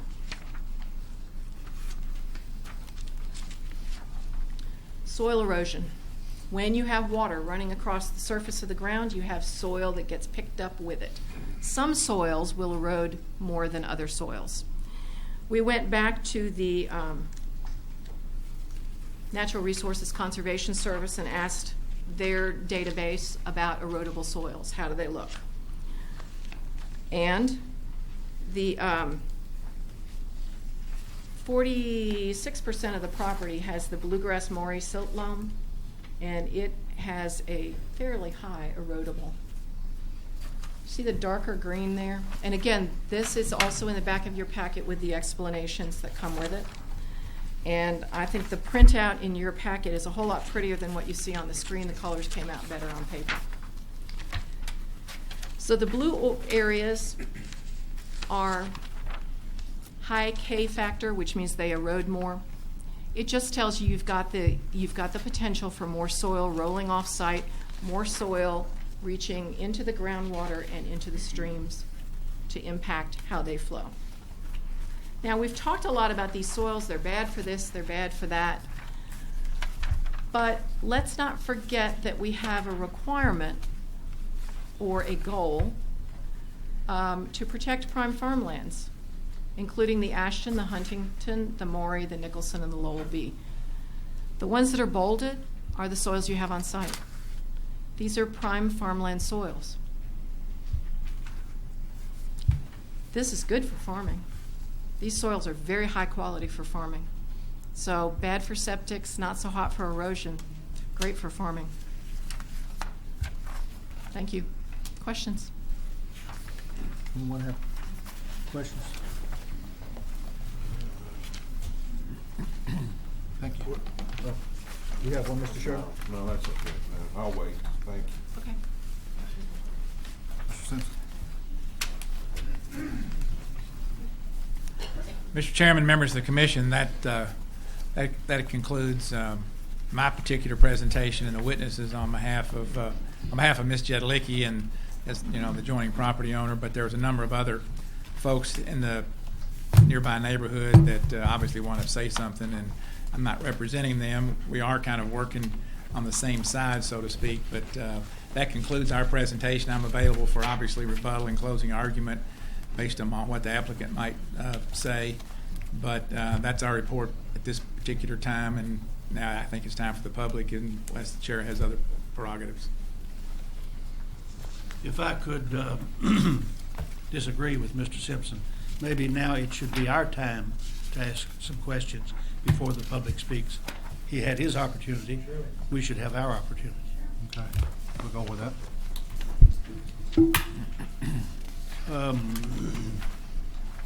And at the same time, some of Mr. Welch's people may want to rebut or respond to what they have heard tonight.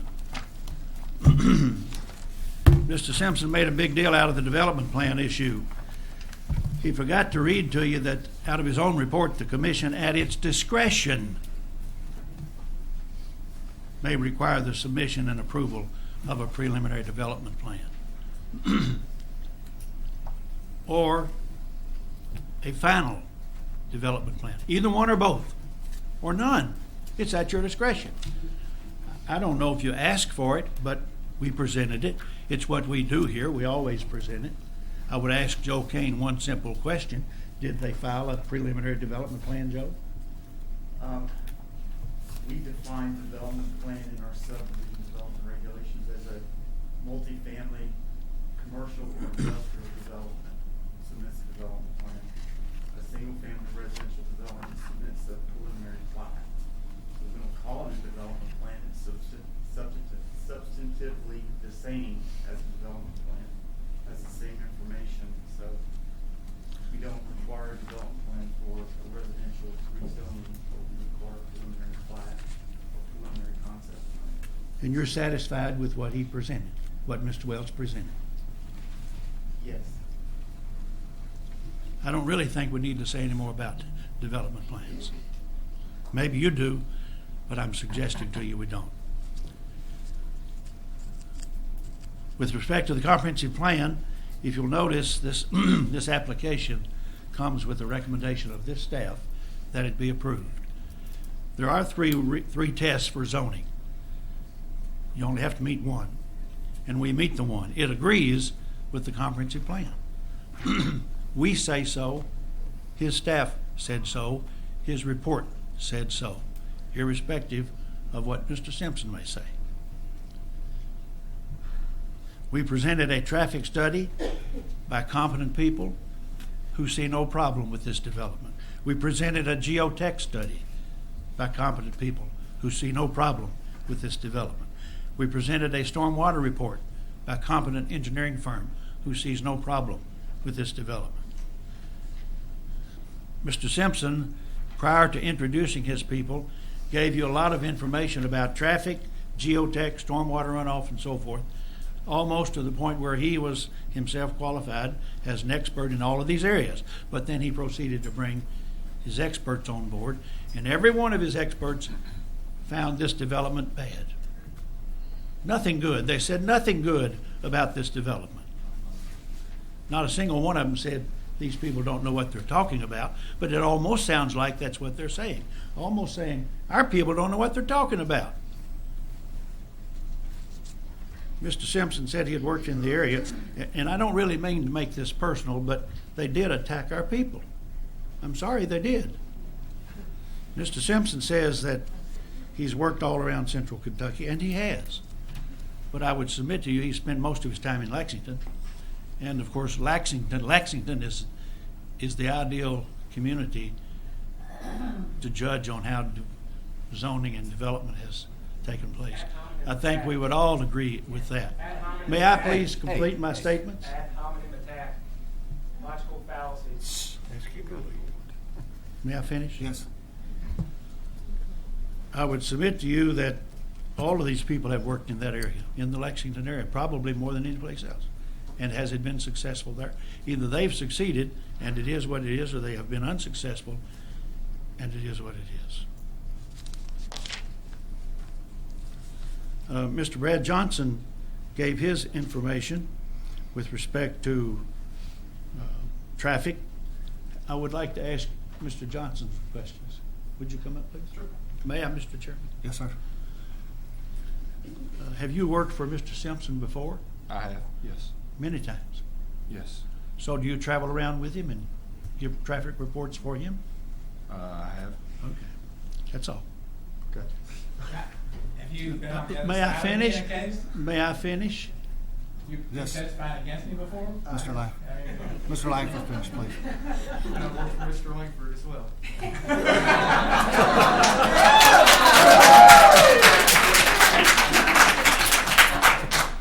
I'm under oath. I will say here and now, if he's ever worked for me, I don't know it. And if he can produce a check where I paid him, I'd like to see it, because I overpaid him. Okay.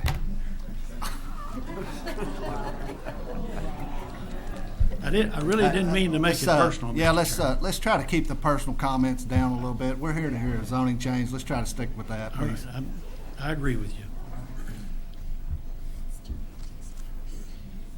They said very little about the good parts of this development. Our people did. Our people talked about what they had done. It's almost as if they had done nothing. It would make me seem to feel, if I lived in this area, based upon what I heard, the roads are unsafe, the water is unsanitary, the houses may drop into sinkholes any moment, and the soil is bad. But I don't see any of them saying they're moving and putting their house up for sale. All they want. Folks, please. It appears to me that that would be a common result of that kind of a series of statements made about where you live. Well, I'm getting out of here. I'm not going to stay here. This is not a good place to live. But I submit to you, they're all happy there. I don't know that, but I submit that. I would like to know right now if we have, 4 people here who've spent a lot of time on this. I want to ask, first of all, Malcolm Barrett, would you like to rebut something that's been said? May I make a few clarifications? You sure can.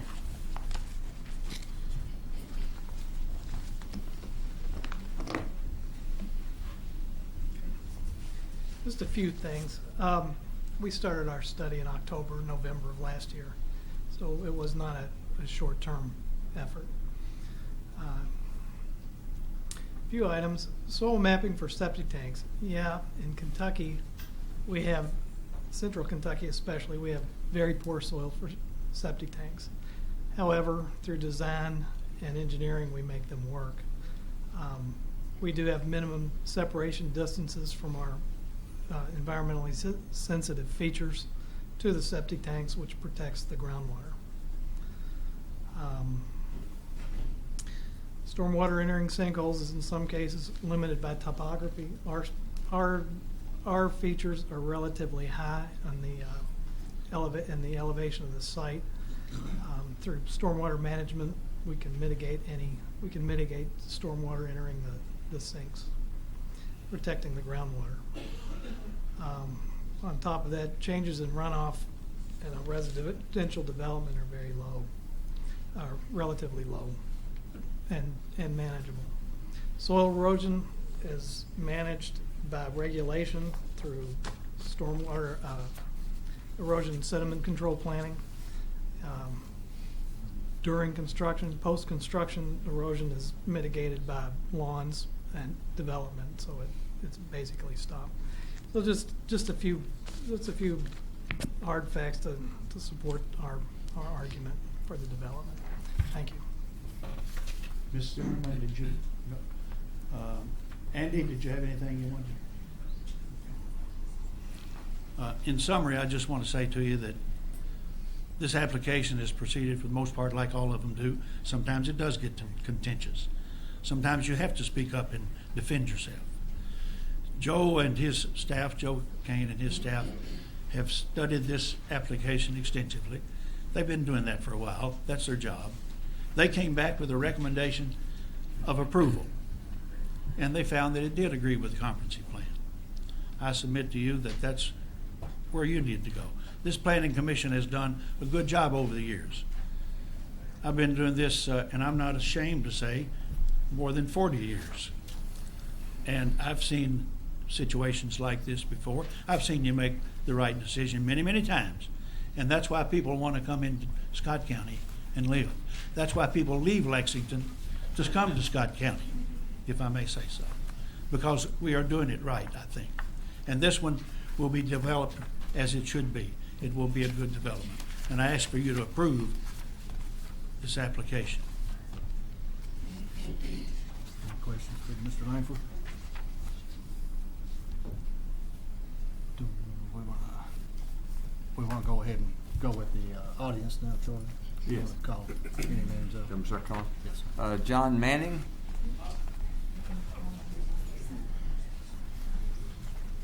Yes, say my name is John Manning. I live on Loxley Court in Lancelot, and I know nothing about this, so I thought I would come here and listen in. But I'm an interested citizen, so I'm not here to promote anybody, except I could care less about the legality of this. I'm concerned about the practicality of it. I live 50 yards from Ironworks Road on Loxley Court. I'd be the closest house to this subdivision. And I don't know how many wrecks I've seen there. My wife, we live with the first house as you go in Loxley. She can't even get out of the driveway in the morning for people backed up to get out on Ironworks Road. Some's afraid to go out. Others make a U-turn, go back, come out on Cane Run Road at the back side of it. And I've drove that road from 460 Frankfurt Road down to Paris Pike, which is the end and end. And I don't know any stretch of road that's any more complicated. I mean, the trees are so close to the road that they could hit a rear view mirror of a pickup truck if you got off a little bit. When you see these trucks come with harvest time, pulling, having cattle and having tobacco and things, hay, that nature, when you see oncoming traffic coming to meet them, they just stop because there's not enough room to pass so much. And what you do then, you look over there on the side of the road, see all kinds of truck tire tracks where they've had to get out of the road and clear so they can pass. And I've seen that for a number of years. I don't know how many wrecks, like I say, has wrecked in my yard. That's not even a good place to wreck in that area. I'm serious, the road runs right up, that road runs the bank. There's no place to get off, no shoulders. They can't mow it. The bank's so high up in that development area. And it is, I've had some in my family get hit pulling out at Loxley. I've had two people that's come and visited that's got hit over the time, and several people in the subdivision. And what I say all the time, I've been where I live at right now 42 years. So I've seen it all. 42 years. I've checked and counted, probably pulled out of my driveway 50,000 times. I figure 2 or 3 times a day, 7 days a week, 365 days a year, and you multiply that times 42 years. And sometime when you pull out and you look in your rearview mirror, all you can see is a pickup truck grill and them or somebody laying on the horn because you're in the way. And then sometimes they'll just whip out and pass you, and they'll pass lanes they'll pass pull-outs. So I can never know when somebody might pull out on them. So this afternoon, I went down the road, and I measured off a mile in my odometer on my truck, and there's 15 lanes and roads that access Ironworks Road within that mile. 4 or 5 of them are to Lancelot. Cane Runs goes as a big one. Then you got several farms that's got gate entrances where big, slow-moving cattle trucks, all of them have to pull in, all of them pull out. And like I say, I've been watching this go on for 42 years. We've had promises before of watching that traffic. I don't know how many sheriffs we've had since then, or magistrates and all that stuff. Whatever they planned to do never did get done. And I'm just saying it's not fair to us to dump more traffic on Ironworks Road. Right now, when we had a blizzard about 10 or 12 years ago, they cleaned that road. They didn't have anywhere to push the snow to. When they got down in the swag before we went up to Payne's Depot, they just kept avalanching right back into the road. And we called the department, and they said, we got no place to push it. And it's just like the gentleman said, he was very nice, I thought, as far as describing the places. You saw the rock walls, you saw the equipment coming through there, those trees. In fact, if I'm not mistaken, I think we had a girl killed in Lancelot a few years ago, or hurt real bad, coming up that road, got pushed off and hit one of them trees. I don't know if somebody remember it or not. These stuff happens all the time. There's a lot of wrecks happen more than what has been reported to you all, because so many of them are fender benders, and they don't want to report them. They share insurance, they'll fix their own rearview mirror, they'll fix their own bumper. And I've got one lot that runs about 300 feet up that from Cane Run up to top of Loxley. I don't know how many vehicles I see in my yard over there wrecked. Police got them pulled over, investigating accidents. I mean, if you get bored, go out and sit in my yard and watch that road a while. And I'm not trying to be funny, I'm just saying people aren't being fair. That road doesn't need any more traffic on it. All I'm saying is, I just want to be made a record in your minutes, is that if you choose, you can do it. Ignore my input, but I want it on record. We had this gentleman up for 42 years watched all this go on. We basically discredited him or didn't believe it. And I've been there a long time, and I have no axe to grind. But that road is dangerous. And I have nothing against that subdivision. Maybe they want to run the entrance down to Cane Run Road. I heard somebody say something about that, but I don't know what you do. If you're going to do anything, you're going to have to widen that road some. That's a lot of expense. Because you pull out at Loxley, and when you're ready to go, you go. You don't just hesitate. And so, and that's also coming from the left, coming in. So you've got to watch both of them. You can't spend too much time watching one, and you give up the other. So I just want to say my piece. I'm not prejudiced in that. I just want the facts reported, that I'm pushing nobody. Thank you. I'm just saying it's not practical to keep dumping more traffic on a road like that. Thank you. Thanks, sir. Any questions? Anybody have any questions? I know that there was in our first time we had our public hearing, there was a lot of discussion on the traffic and the road, water runoff. If none of that has changed with anybody's opinion, if we could just keep to what we've discussed tonight in the traffic study, we could be here all night listening to everybody talk about how many accidents they've seen or how much water they've seen over here or there. We've went through that before, so I'd appreciate if we could just try to stick to what we've went through with the traffic study, the geotech study, and let's move forward with that, please. Last name Thrush. Am I misreading this? Oh, no, okay. Lonnie Smith. Okay. Daniel Nahum.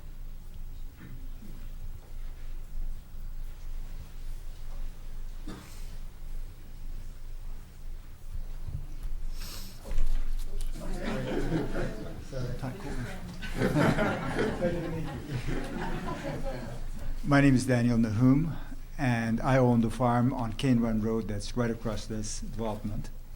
So I'm proud to say that I'll be the proud recipient of the runoff water that'll be coming my way. And I also have some of the sinkholes, so I have a lot of concern with regards to that. The other point I'd like to make is one that has to be stated. I think the historic nature of the stone walls have been stated very clearly for this commission. However, one thing that hasn't been said is the beauty of the green of the area, the greenness of the area. And I think this commission needs to take into consideration a general concept of how we want Scott County to develop for the future generations. That's something that we did when we purchased our 40-acre farm, because we saw in the paper that it was going to be subdivided into 5 acres, and we thought that would totally ruin the beauty of the area. So something that's very important to us, and I think for future generations, the beauty and the agricultural aspect of the area needs to be preserved. Thank you. Thank you.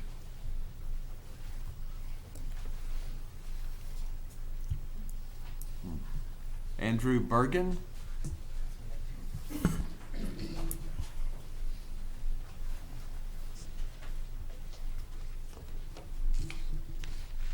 Good evening. I'm Andrew Burgoon, and I live at 418 Loxley Court in Lancelot Estates. You may remember me from the last meeting. I brought in the color photographs of the area in front of my house that received stormwater runoff from the farm the petitioner, Matt Welch, would like to develop.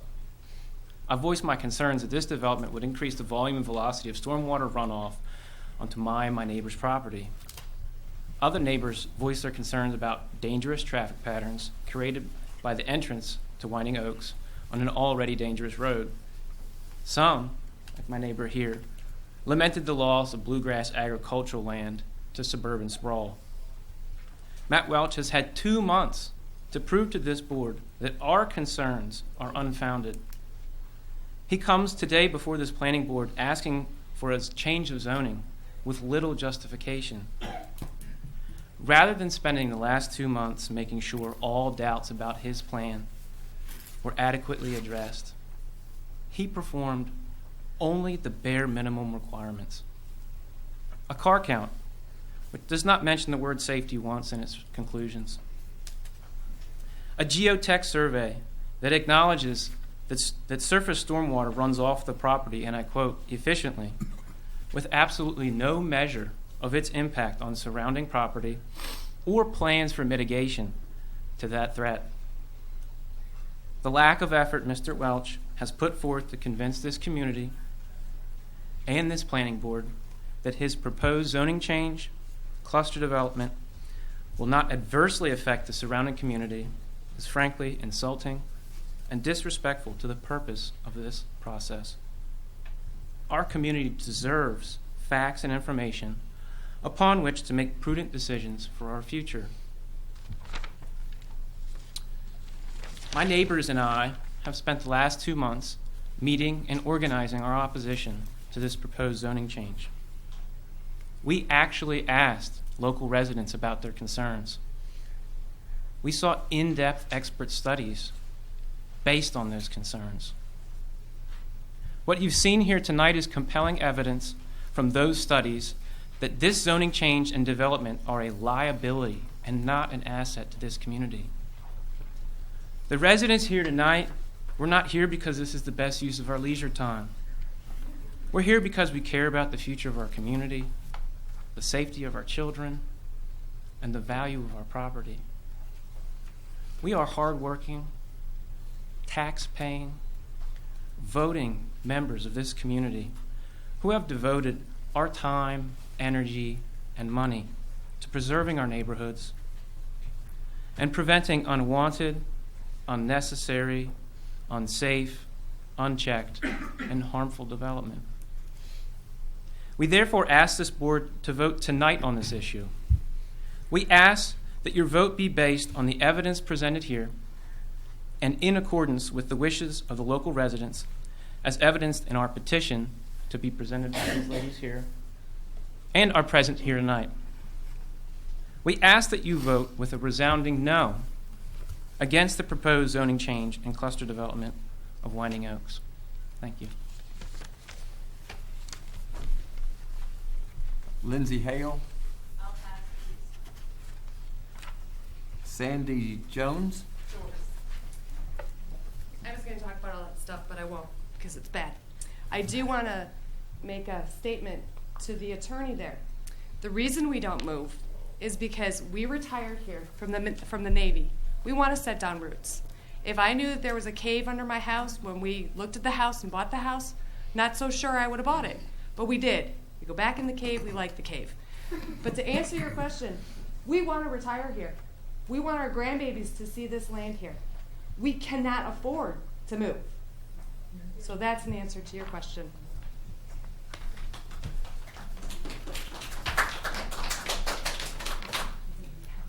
Emily Gammon? I was hoping we'd get to you soon. Thank you.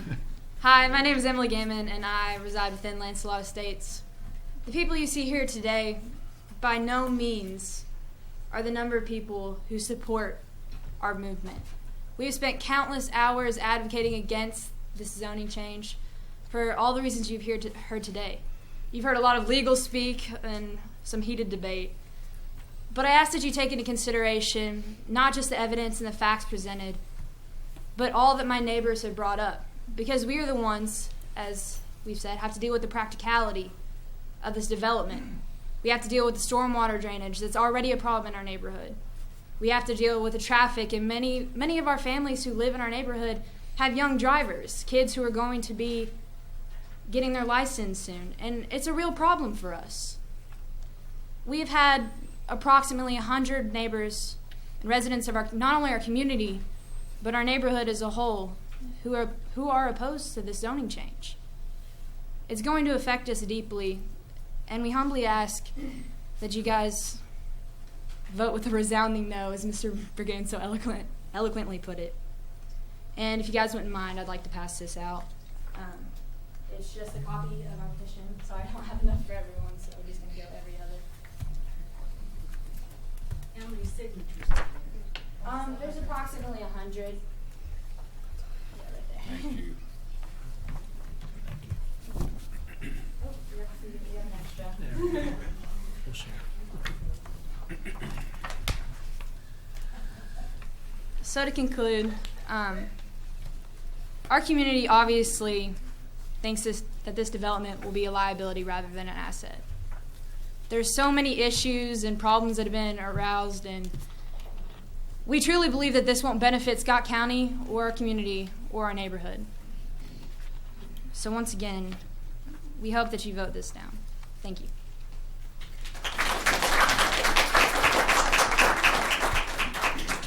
Mike Easley?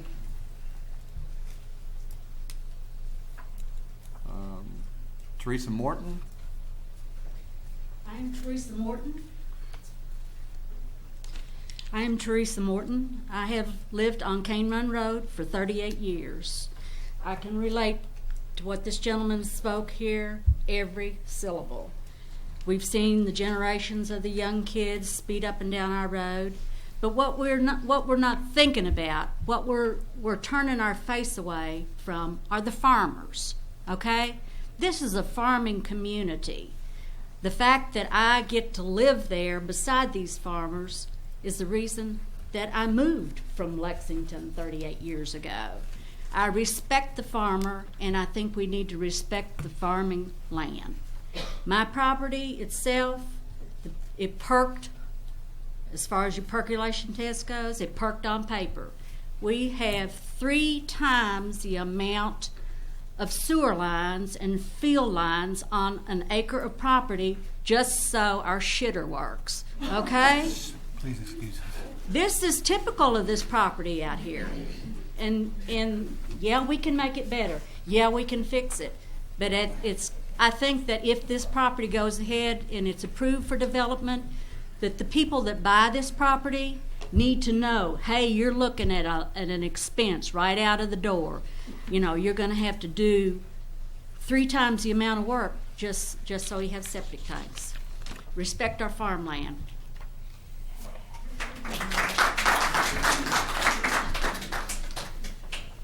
Kim Jedlicki.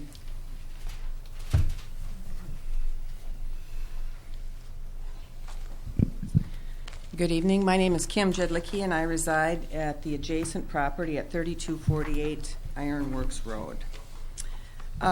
Before I begin my remarks, I would like to address Mr. Langford's assertion that all we're doing is attacking, okay? But what this is about respectful disagreement. What this is about is the ability to have transparency and information. More information is always good. I mean, when you're sold something from a car dealer, if he says, trust me, what's the first thing you do? You want to verify. So you can trust people, but you have to verify. And again, as a number of people have stated, this developer has had adequate time to provide all of the information and to really address our concerns. Those concerns being traffic. He gave us a car count. Didn't talk anything about accidents, about the propensity for accidents, the narrowness of the roadway. The geotechnical report. The geotechnical report, yes, he is correct in that, as he stated, that Matt asked him to come look at the property in October or November for the purposes and for the direct action he took to start excavating. That report was dated December 10th. It would have been available for this body at the last meeting. And it's the same thing with the stormwater management. He hires a guy, let's even give him the benefit a month ago. My concerns, as I stated at the last meeting, was the runoff. I have heard no definitive argument, data, nothing from the developer that addresses my concerns, other than he says, I'm going to put a swale there. Really? Where's the measurements? How big? How deep? Where is it going to drain from? How fast is it going to drain? How fast is it going to perk into the ground? All those kinds of things, the information that I believe is critical for this body to make a decision. And, you know, we can respectfully disagree. He also, Mr. Langford's sole argument for your approval is that the staff recommended it. So let's just review the staff report. Cluster division. The subdivision largely conforms, with one major exception. It does not retain the preserved area in one contiguous preserved tract. So it doesn't conform. That's like saying, I'm a little bit pregnant. No, you either are or you aren't, and this does not conform. Let's go on. It says that environmentally sensitive areas may not be included within the cluster lot development. More detailed study of potential sinkholes on 5 and 24 may require those lots to be amended. We then go on to there's another one here that I had, excuse me. Oh, traffic counts. The size of the proposed development is below the threshold for requiring a traffic study or turn lanes. Untrue. And I'm not trying to disparage our planning department. They have a lot on their plate. They have a lot of things they're trying to do at one time. Things slip through. The entrance, now remember, this was the previous entrance. The entrance meets the minimum requirements of the subdivision and development regulations. No, it didn't. That's why it had to be moved. So what I'm saying here is that each submission that comes before this body has to be taken on its own merits. We've seen what happened with Lancelot when you had no planning commission, you had no planning standards, and you have people who have a lot of issues, okay? And that's why history teaches us we don't want to continue to make the same mistakes. The Scott County Comprehensive Plan was put in place for a reason, okay? And one of the guiding principles is the retention of prime farmland, okay? There is no overriding need to approve this development. There is no retention and preservation of prime farmland, specifically the 3 out of the 5 types that we identified as wanting to save. Water quality protection, We don't know what goes on. I'm learning more about karst during this process than I ever have thought I would learn about karst.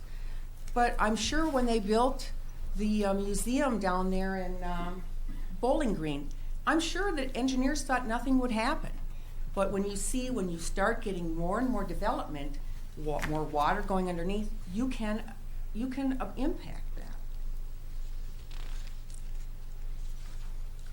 Protection of environmentally sensitive areas. Rock, it was stated that the rock is very stable, providing we follow certain recommendations. What were they? What are they? Again, there is no information. And I'm sorry, I am not going to take a wait-and-see attitude, because once the genie's out of this bottle, who's going to have the time to make sure all of these things are addressed? Okay? We've already talked about the traffic. I won't go into that. Protection of environmental aesthetics, the historic character of the landscape. You're going to tear down 500 feet of a rock wall. To put up a development that does not meet 5 of the 7 guiding principles of this comp plan. Furthermore, there's no economic need for this development whatsoever. ML Search shows there are 132 active listings of houses on the market that sell for between $230,000 and $1.5 million. 35 or more listings are now pending. We also have 337 farms and lots for sale, and of that, 295 of them are lots that can be custom-built homes. We don't need this. Furthermore, there's 2 more developments down on Ironworks, one of which is Wintergreen. It's already approved. So let's just review. We can't meet the guiding principles of the comp plan. You've heard testimony about the traffic. There's no economic need for it. Why are we here? Mr. Welch bought this property knowing what the zoning was. A1, 5-acre lots. To now come before you and say, I am entitled to develop this property is wrong. Furthermore, he has options. As these people have told you, they don't have options. They're retirees. They've got their homes already there. He has options. As he stated in the last meeting, he can put his family home on there. He said he was going to put his family's, in this subdivision, he can build his family home. He can develop it into 5-acre lots, or he can sell it. 3 viable options he has. And for all of these reasons, I would strongly encourage you to deny this petition. Thank you, ladies and gentlemen.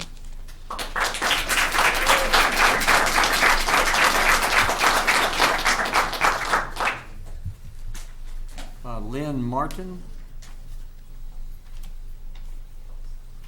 My name's Lynn Martin. I live on Moores Mill Road, and I farm an 80-acre farm on Cane Run, I guess about a quarter mile south of this proposed development.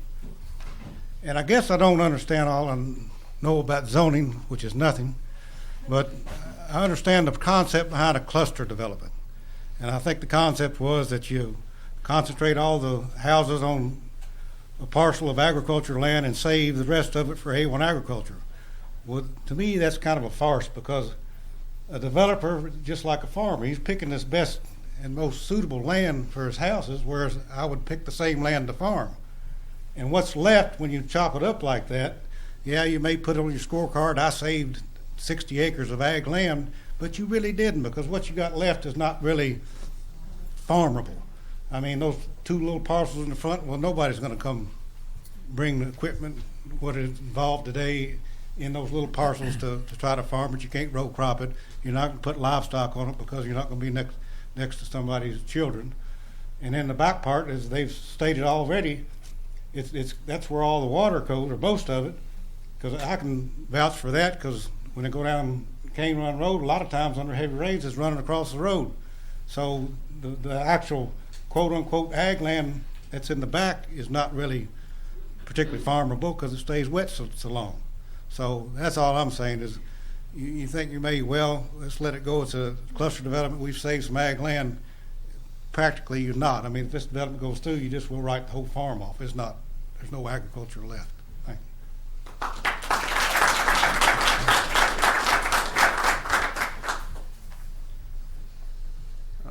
I'm not sure this name. 301 Stone Road.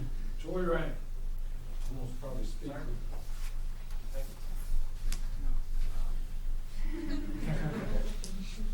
Troy Rankin. I farm in Stone Road in the Newtown area, and I farm in Oxford area, and I'll be farming the Jitlicky farm in the future. When I look at this as a farmer's thoughts on it, and many of you on the board are farmers and probably raised gardens, and as our weather changes and the more rain we get, the heavier rains. Yes, those karst areas right now are stable because they're it's been farmed. But you're going in there now and putting in 27 or 30 concentrated foundations, which are going to require digging, blasting. And when you get through with that, if you've not heard them by that point, as you all know, if you've farmed before, you're taking all the concentration from these roof lines, and you're going to send that water off on blacktop, on ground, and into those holes. And what does water do? It erodes. It erodes rocks. I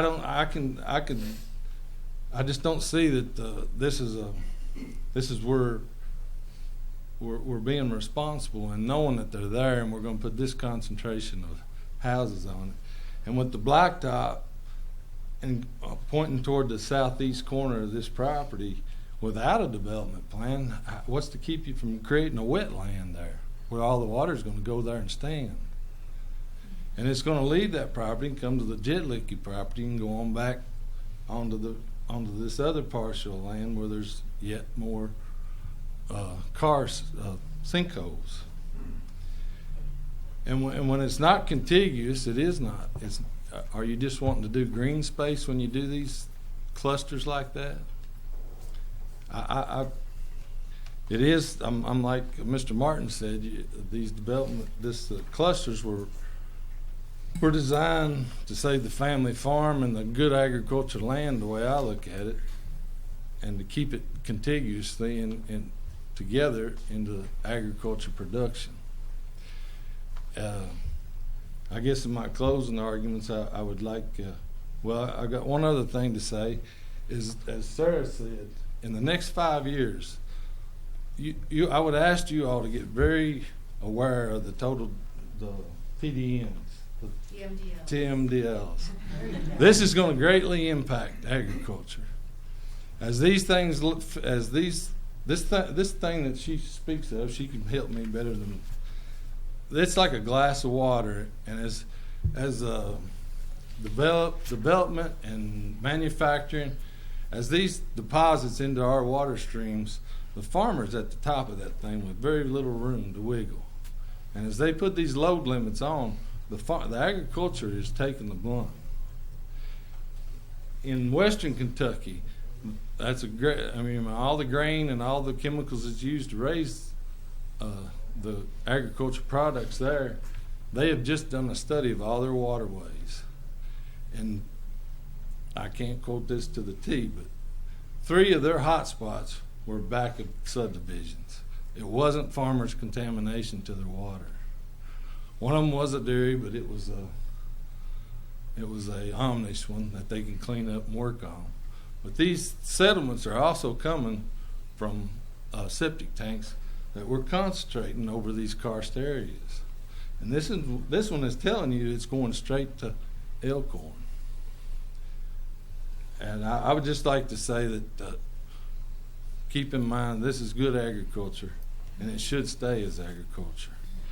And my closing argument, I would like to say, ask you all due diligence for Scott County, the safety of Scott County's needs, and the environment of Scott County, and not a developer's needs. Thank you.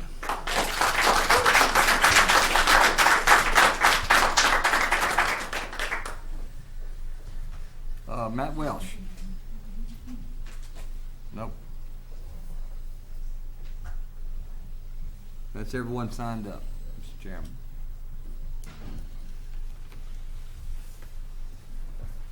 Well, I guess if we don't have any more comments, that will be the Mr. Simpson. Okay. I do have, as I mentioned at the outset, under the last tab of my submittal to you all for your consideration, proposed findings of fact of disapproval, which track the evidence that's been introduced in this case, both from the folks that testified on behalf of Ms. Jedlicki, but also as well as the neighbors who testified. In my judgment, I'm not sure where Joe, I don't understand his reasoning for saying that the zoning ordinance doesn't require a preliminary development plan when it specifically states that a development plan shall be submitted with the zone change. And while Bruce is correct that the commission at its discretion may require, may is permissive, shall is mandatory, and the rules of, as your attorney will tell you, Mr. Perkins, in terms of constructing the statute, and in this case the ordinance, shall controls over may, which is permissive. There's been no preliminary development plan submitted here. There's been no rebuttal that 500 feet of historic stone fencing is coming down. Their traffic expert didn't rebut any of this. Their stormwater engineer didn't rebut anything that the folks from Smith Management Group said about the impact this development would have on surrounding properties in terms of stormwater, which is why a preliminary development plan was needed to show the stormwater management plan and explain how that was going to work, and it wasn't done. They waited till today to turn it in. The gentleman that Mr. Martin and the last gentleman spoke about the cluster subdivision, it was intended to preserve the remaining balance of the property for farmland. It's all chopped up. Even your staff recognizes it doesn't comply with the subdivision regulation for cluster subdivision because it's not one contiguous parcel. There's no dispute that it's not in compliance with the subdivision regulation for cluster subdivisions because there's 3 different parcels, one of which is surrounded completely by residential homes and is too small to farm, as the evidence, unrebutted evidence, as indicated in this case.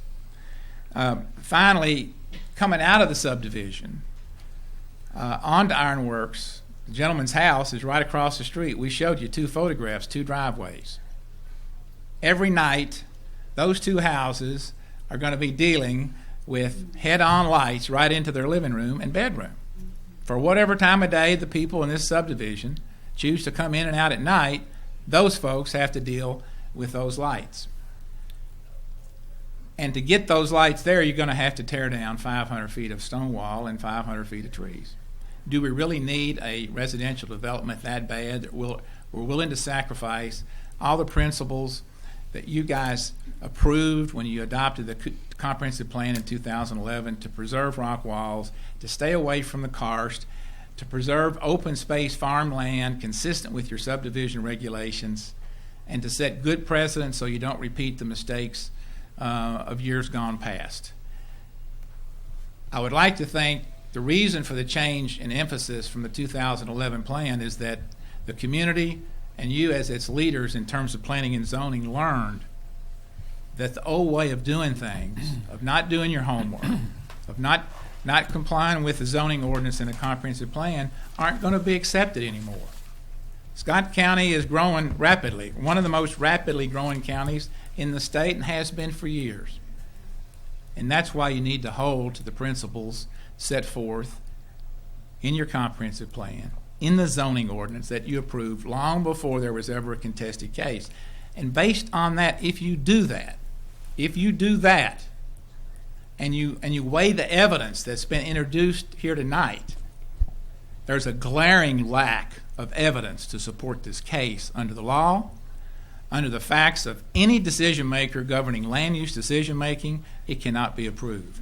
And we ask that you do that based on the findings of fact that I've tendered to this body that are part of the submittal that I passed out earlier. Thank you.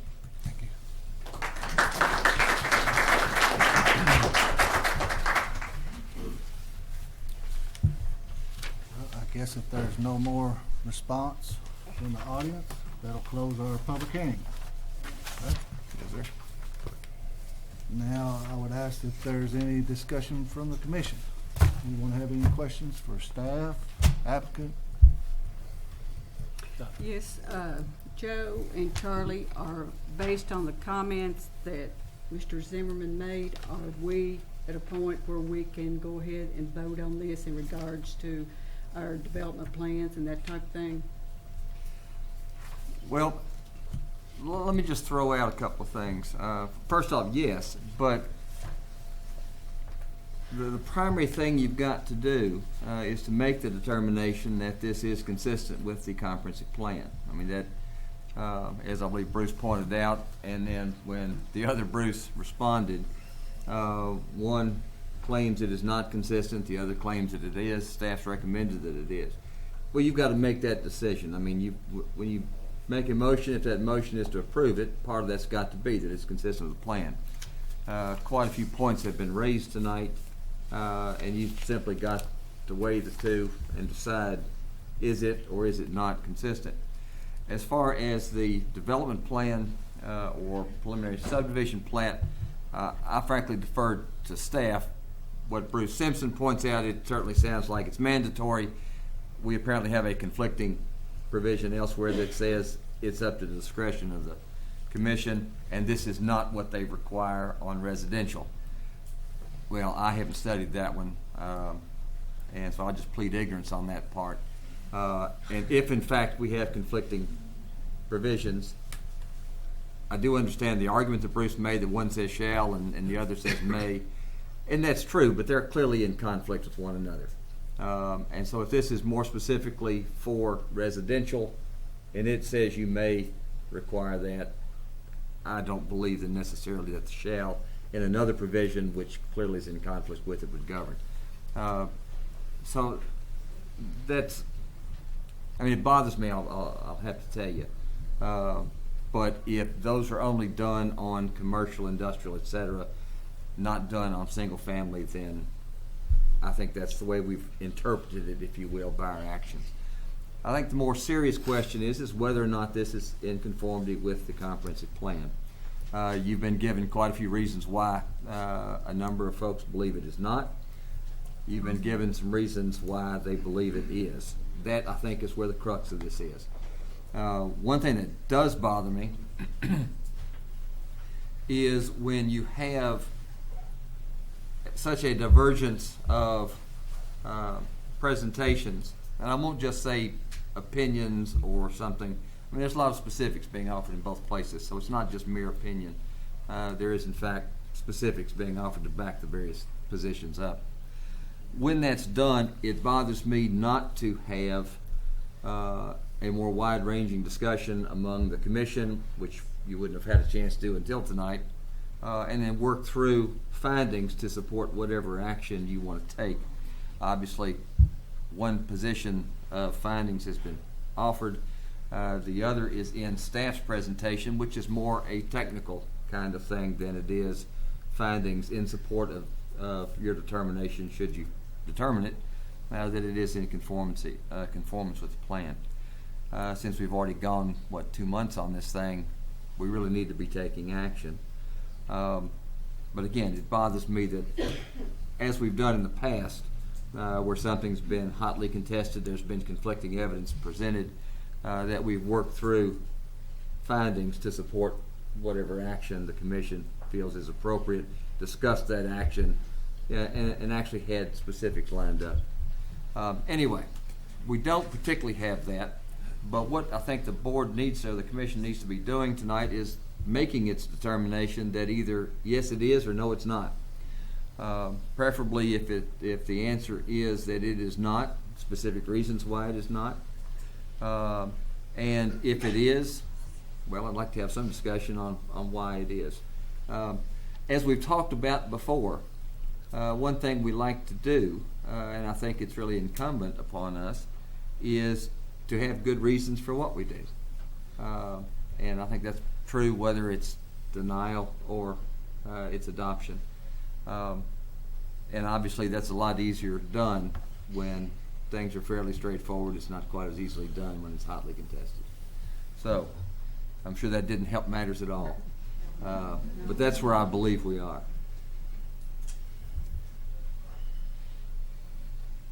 Answer your question. No. No. Probably not. Mr. Chairman.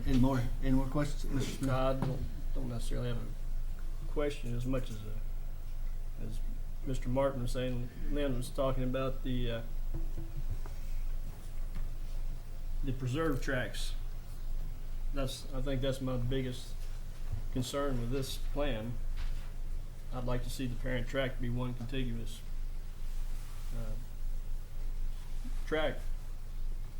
If you did it that way, there would be 83 acres.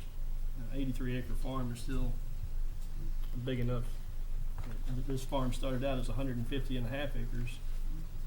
If you had 83 acres left over in one contiguous tract, then somebody could potentially have a cattle, tobacco farm, raise corn, soybeans, whatever.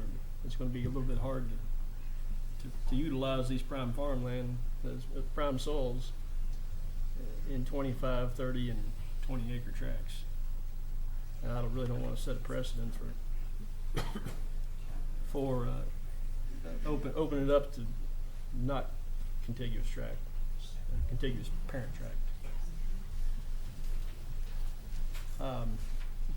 I want the rest of you to understand that he doesn't even have to come to planning and zoning to put this in 5-acre tracts.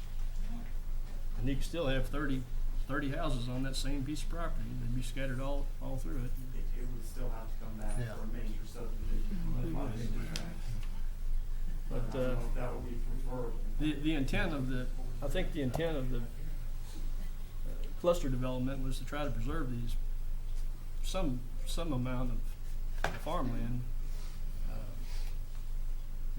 that could not be developed down the road. Those development rights would be taken off of that parent tract. But have one housing credit. But at the same time, we've got to weigh that against all these sinkholes and karst areas that each of those 1.75 to 2-acre tracts may have to be increased to 2.5 or 3 acres in order to accommodate a septic system. At this stage, we're just at a preliminary development. This is just deciding whether this can proceed or not. And there may have to be some major adjustments made, whether it was approved or disapproved.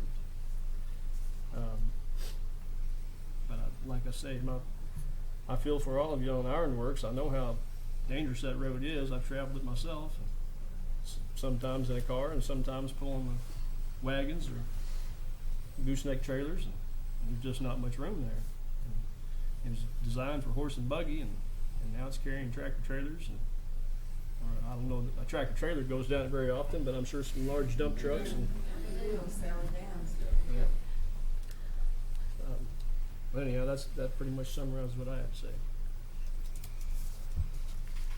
Mr. Sherman? Yes, I've got a question for Joe, and I'll be perfectly honest. From our last meeting, our workshop, I was pretty well convinced that this, as far as we're concerned, our staff and what we're trying to do, preserve green spaces, this would be the better type of development. I'm a little confused after tonight, though. So anyway, Joe, let me ask you, can I ask you a couple of questions, please? Okay. I am very familiar with development plats and whatever, just a little bit of background of myself, but I wouldn't want anyone to think that, even if, in my mind, it's a technicality, but is the preliminary, I'm going to call it a preliminary plat. I mean, is it a preliminary plat or not that's been submitted for this? Yeah, it is. It's a preliminary plat. Okay. Does this development conform to to our in our comprehensive plan. To our comprehensive plan? Yes. I can go back to, from my staff report last time. Yes.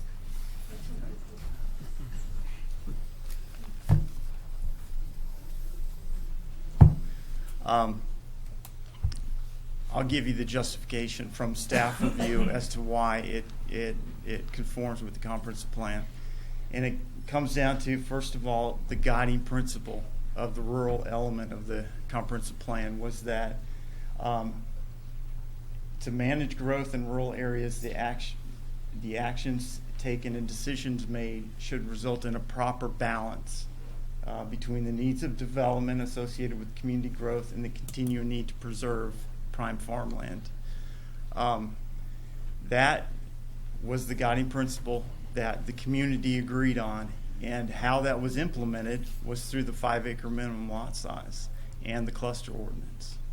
We agreed, or the community agreed at that time, that in A1, in the rural areas of the county, 5-acre lots would be allowed.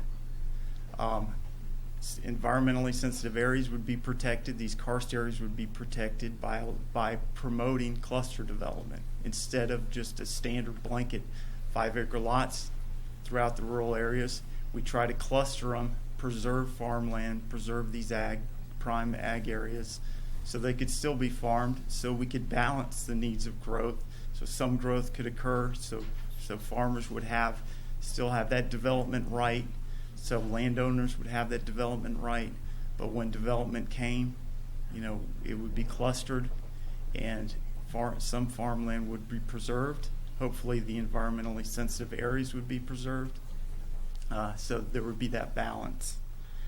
There were other implementing features of our ordinances that implemented that plan. That was the erosion control ordinances, the stormwater manual, environmentally sensitive lands ordinance, all these ordinances that implemented those other ideas that were those goals and objectives of the comp plan to save these these prime farm soils, protect these karst areas. Those were implemented through our ordinances. So I guess our conclusion as to why this conforms with the comp plan is that it's utilizing this cluster subdivision approach to save prime farmland. It's protecting environmentally sensitive areas through conforming with all our regulations, our stormwater regulations, our environmentally sensitive lands regulation, all our regulations that are there, that are in place, that have been adopted to protect these areas. So by utilizing this cluster,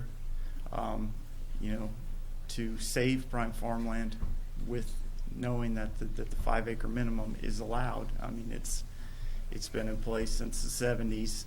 It's been adopted each time the comprehensive plan was reviewed. I would be happy to enforce a 40-acre lot minimum or larger if that's what the community decided was appropriate. But I feel like I can't pick and choose. I have to enforce our ordinances, enforce our comp plan, and this I think is a fair interpretation of what our comp plan, how it was developed, and the goals of the community at the time it was originally adopted. We are updating our comp plan next year. We are going to look into this issue.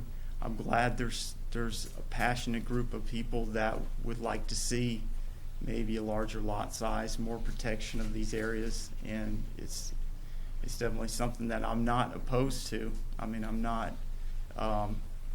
trying to balance the needs of both sides by enforcing our ordinances. So that's kind of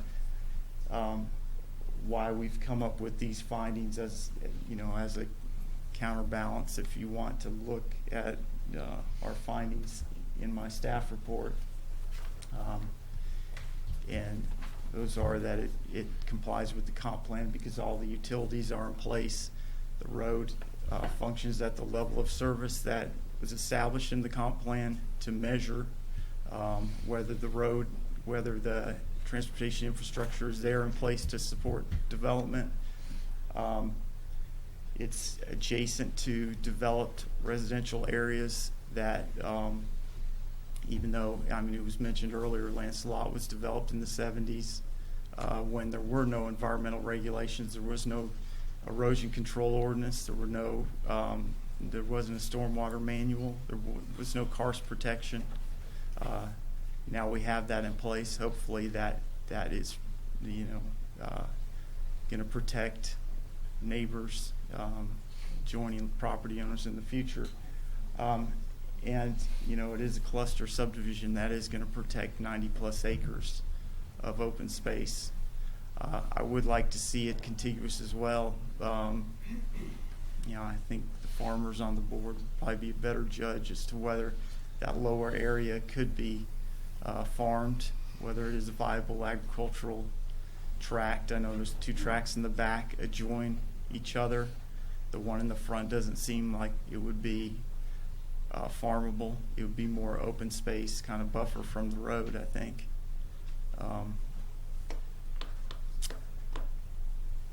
The other thing I wanted to add, one other thing, in rebuttal to an earlier comment, but I can't remember what it is right now. Rock fence? The rock fence, we don't have an ordinance in place to protect rock fence, but we do, as a part of the cluster ordinance, require rock fences to be, if they're going to be dismantled for an entrance, they have to be rebuilt.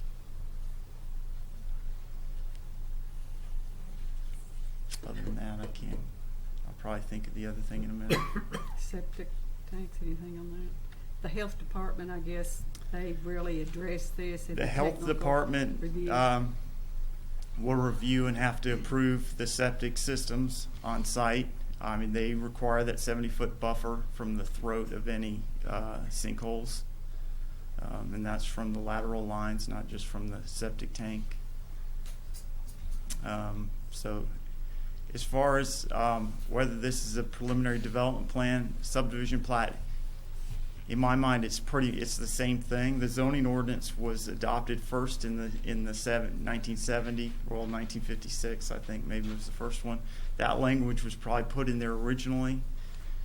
We adopted subdivision and development regulations later. That defines what a development plan is for single-family lot subdivisions. Since they're not a unified development, they're not under one ownership. The lots are being split. We require all the same information, but on a subdivision plat.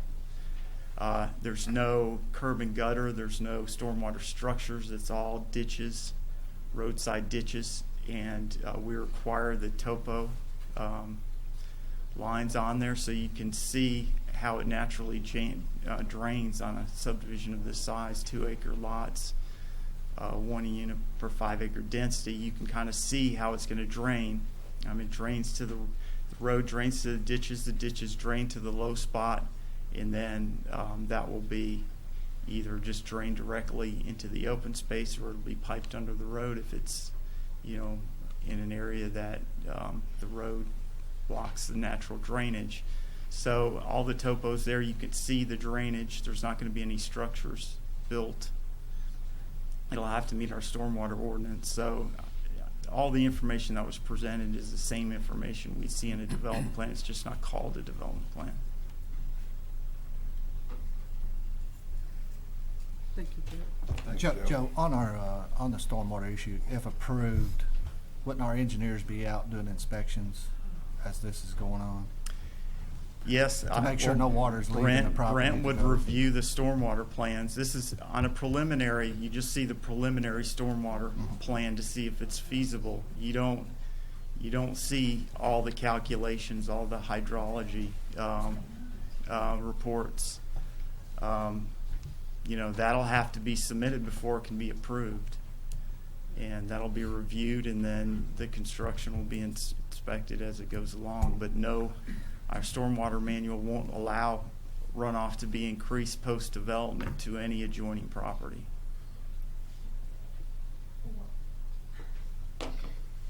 So, Any more questions for Joe? Questions for staff or anybody? Well, if we don't have any more questions, No, I have another question, not to Joe, Oh, for okay. the applicant Yeah, go or, ahead. I guess for someone that studied the entrance and traffic study. Do you agree or disagree that with the site distances that would 500 feet of rock wall need to be taken out, moved, or I don't know. That seems to be a big argument on the other side. I did not. State your name. Oh, Tony Barrett. Thank you. I did not measure that. I don't dispute that though.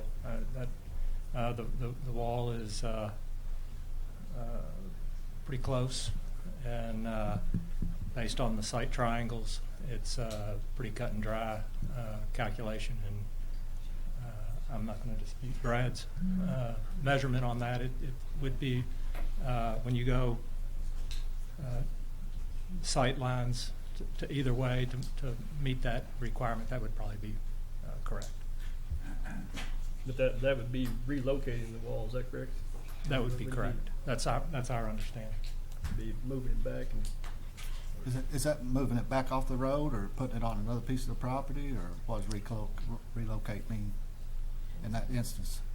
I think the ordinance, as I understand it, requires, or the cluster regulations require you to relocate it on the property. I think we would probably be inclined to incorporate it into our entrance and keep it generally in the same area.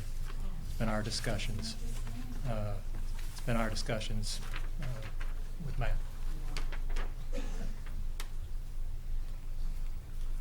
Any more discussion from the commission? Well, I have a number of concerns here. Okay, Mr. Wise. Several concerns, one of which may kill the project, so to speak, in my mind, but all taken together make me question the appropriateness of the development. The ag preservation versus the need for development. I certainly don't think we need more development in Scott County.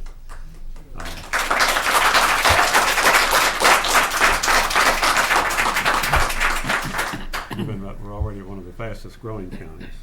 So I think the ag preservation trumps the need for development. They're questionable septic tank load, although I'm not sure that can't be worked out. And this is prime farmland. That comes up strongly in my mind. You've got to go a long ways before you find soil as good as we have in southern Scott County and northern Fayette County. And then it seems to me like even though the traffic study may have technically been okay, that the road would really not be conducive to more traffic, which this would certainly add to it. So all those factors together make me question the appropriateness of the development. Thank you, Mr. Wise. You know, I think we have to go back and look at 30, 40 years ago. We had no idea what this county was going to be faced with. We didn't know that we were going to have a major manufacturing company in this area. And I think any way we vote tonight, it's darned if you do and darned if you don't.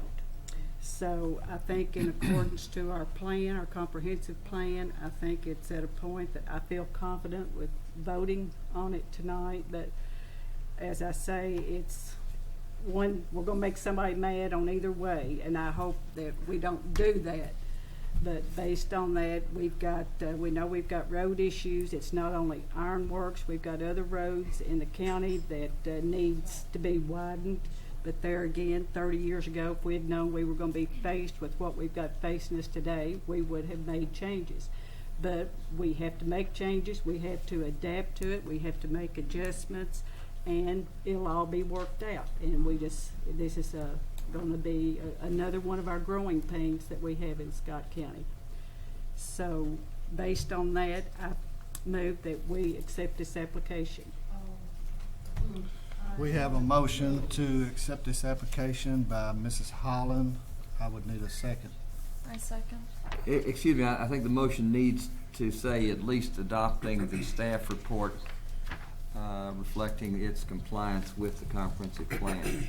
That is a minimum requirement, that it is in conformity with the plan. Okay, so how should I word it legally? Well, legally, I'd like a whole That bunch it's more a- findings, actually, but at the very least, I think it needs to say that you're adopting the staff's report reflecting its compliance with the comprehensive plan. Okay, you got that? Okay. The motion is The motion is to adopt the zone change according to the comprehensive plan. So let's recommend the zone change, because it'll So go I from do here to recommend the fifth zone ward. the zone change. Yeah. And then we had a second by Ms. Mizell. And, I think we'll do a roll call on this to see where we're at. Mr. Wiseman, No. Mr. Soski, Yes. Mr. Moran, No. Mr. Shirley,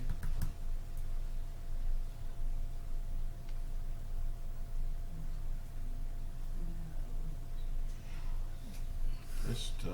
it's tough. It's really tough. I know it's terrible, but I can't hardly make a decision right now. I need to, and you guys know that I normally don't have a problem, but I'm really in between. I don't want to force one way or the other in my mind. Does that make any sense to you? Yeah. At this point.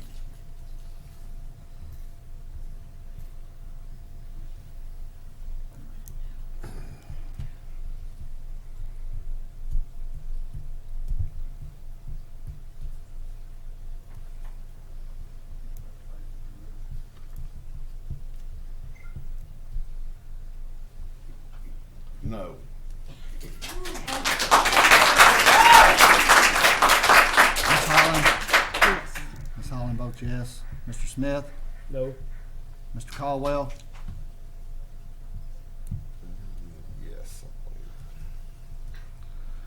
Ms. Mizell? Yes. I've got 4 yeses and 4 noes. Chair votes no.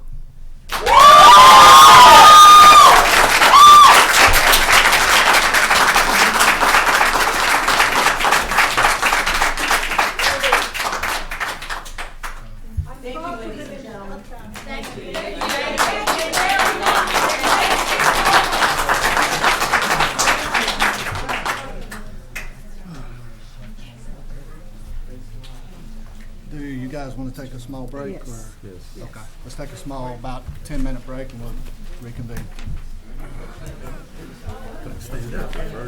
Need help, Grandma? I think I'm okay. What is it? Well, so do I. I hate to move. I'm gonna have to get out. Here you go. Oh, I see. Oh, I see what you're saying. I see what you're doing. You learned that last week, didn't you? What is it?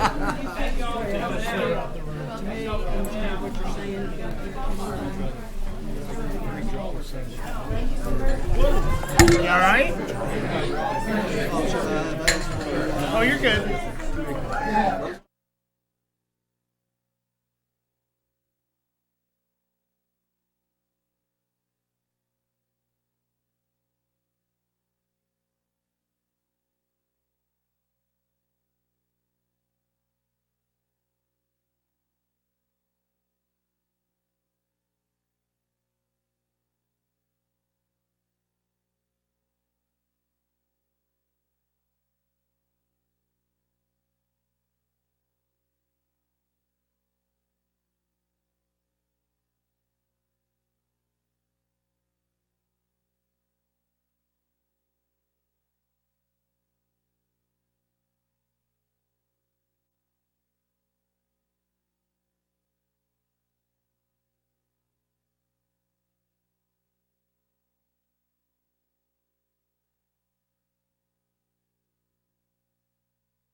So it would be our preference, obviously, there'd be a motion for disapproval and a debate about that with the findings that I've tendered, which can be accepted in total or modified as the commission chooses, obviously. The other Bruce, would you care to add anything? Well, of course, while the motion that was made failed and our favor failed, I'm satisfied the way it is.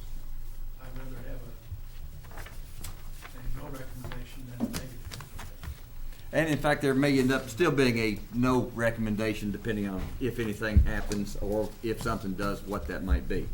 Anyway, although it also dawned on me, we still got a member missing, so we're going to sit here till this recess is over, then I will give that advice to the chair, and then we can see what happens.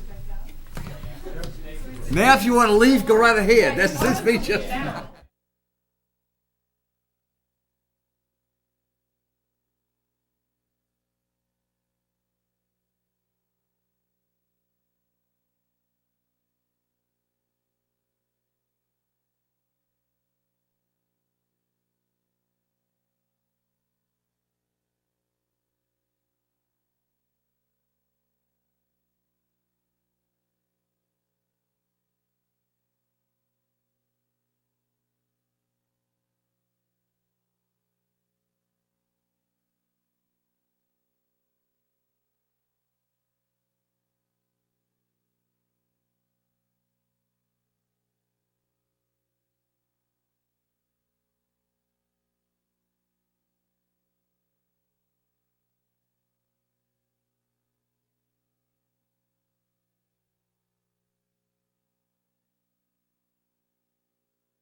Upon Charlie's recommendation, I think that there may be a motion for denial coming. Yeah, since the record wasn't officially on a moment ago, let me just restate that right quick. We had a motion to approve. It was voted down 5-4. If the matter goes to the fiscal court now, based on that motion only, it will go without a recommendation. And so if it is the sense of the commission that they wish to send a recommendation, then you need to have a motion. What I would suggest is if you do, then you need to have some you should have findings to go with that. In looking at Mr. Simpson's proposed findings, there are a couple in there that I would suggest to you you probably don't want in there. Number one, which deals with the controversy of development plan versus subdivision plat. I'm not so sure that's not more a controversy over names rather than content. But a second one that I think should not be in there is 2D. It actually calls the names of existing subdivisions as perhaps not being appropriate for approval. We don't need to be getting into that at all. The others under 2, we actually heard information and testimony on today. You may want to include 2A, B, and C in your motion. 3, I think we got testimony about that tonight, so you may want to include that in there. But again, we don't need number 1. I don't think that really adds a great deal to the discussion. And we certainly don't want 2D that says like other subdivisions, like such and such. We don't need to be calling that out. Now, let me repeat though one other time. You don't have to send it with a recommendation. So if someone were to make a motion to deny based on any number of those type findings, and that motion fails, you'll still be sending it without a recommendation. Or for that matter, if you wish not to send it with a recommendation, you don't even have to have a motion at all, etc. So I think I made that clear. I'll try not to repeat it again. Well, hopefully everybody understands all that. That's why you hate the big bucks. If there is a motion. One other thing, I'm sorry. I'll shut up in a minute. I swear I will. As I recall it, and I've not had a chance to go back, and we haven't had this question come up in so many years, but as I recall it, if you send it without a recommendation, I believe it's just a majority vote of a quorum for them to take a vote. If you send it with one for them to override your recommendation, it takes a majority of the whole, I think. Bruce and Bruce? Sounds right, yeah, that's correct. Is that okay? I'm thinking that's correct. So there is a practical significance to you either sending or not sending a recommendation. So now I will shut up. All right, with Charlie calming down, if there is a motion, we would entertain it now.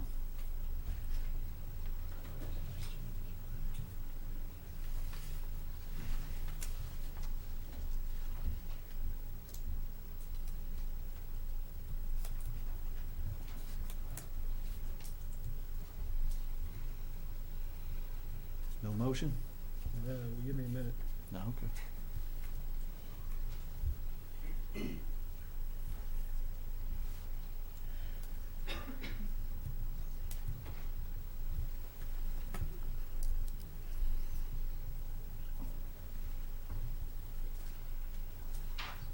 Can we make a motion? Somebody has to make a motion, please. Hold on, just reading. It's all right. Just be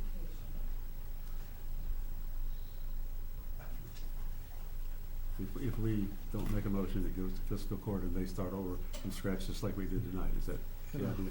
Is that correct, Charles? Is that correct? Well, they don't exactly start over from scratch because they will take the record from here. Yeah. They can then hold their own public hearing, or they could take action based upon the record that we've developed here already. But as far as votes go, if it goes without a recommendation, it's just simply a majority vote of their quorum is what's required to take action. If it goes with a recommendation, it takes the same to uphold it. But if they want to override a recommendation, it takes a majority of the full Commission or Board of Magistrates. That's what, 8 members, so. Okay. All right, Stephen, if you're gonna make a motion. All right, Mr. Chairman, I'll make a motion to deny. And I'm reading, I might make some changes to some of these facts of finding. Some I would not include and some I would.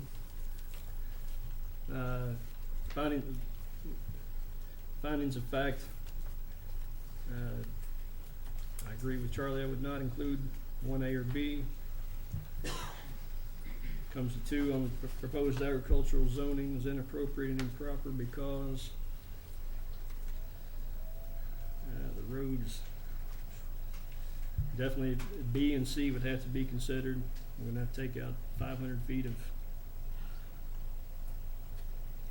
at least of trees and 500 feet of historic stone fencing.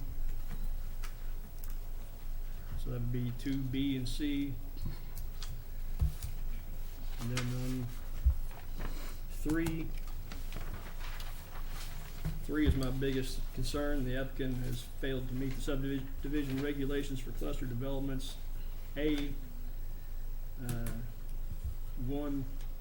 see, this says on A, Article 10, Section 1020C of the subdivision and development regulations requires that the preserved acreage for agricultural or open space must be set aside in one lot. I'm not sure about that. I can agree that the agricultural space needs to be set aside in one lot.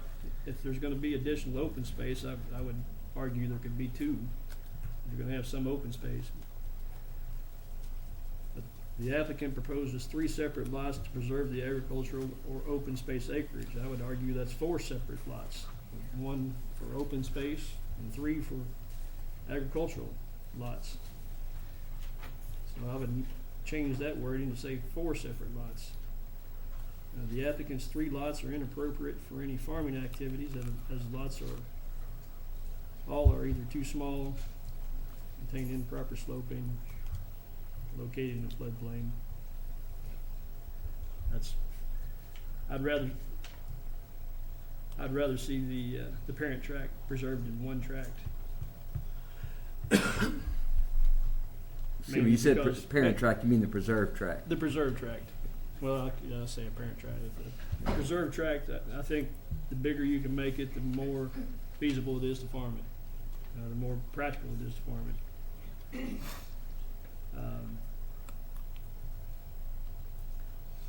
And 3B, I don't think that we can say that we can't build on karst areas, but I'm sure that being that there are 9 sinkholes included in the cluster developed area, where the house lots would be,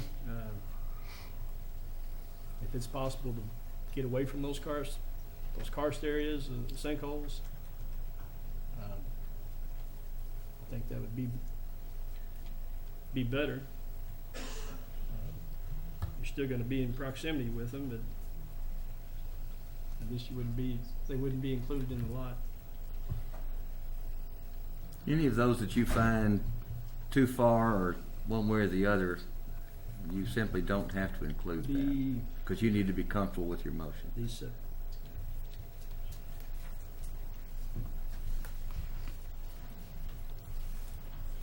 I would change the wording of still leave B in there on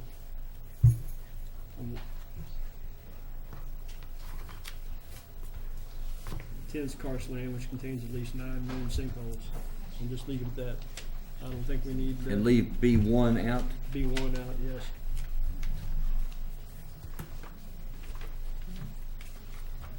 Because if we aren't going to build on any karst areas, then we've just said we're not going to build anything else in southern Scott County, or maybe any of Scott County. So, I don't think we can say that. All right, do I need to read this again? If you could at least, what sections you are including, because we need to make sure that that's clear. Did you write those down, So one is out, right? One is out, including 2B and C. All right, okay.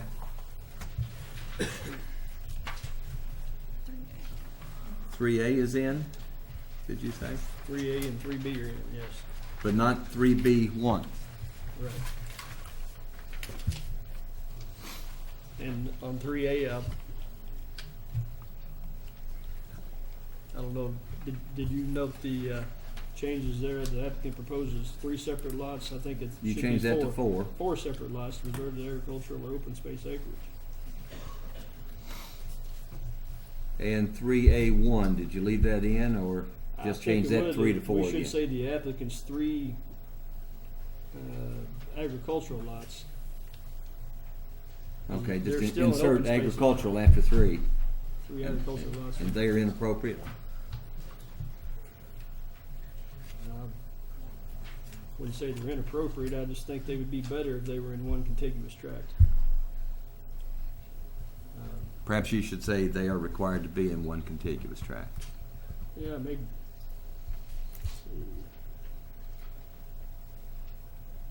I feel the same way about 3. Let's just leave out 3.1. Just leave it. 3A is sufficient. So 3A is in, omit 3A1 and 3B1. Yep.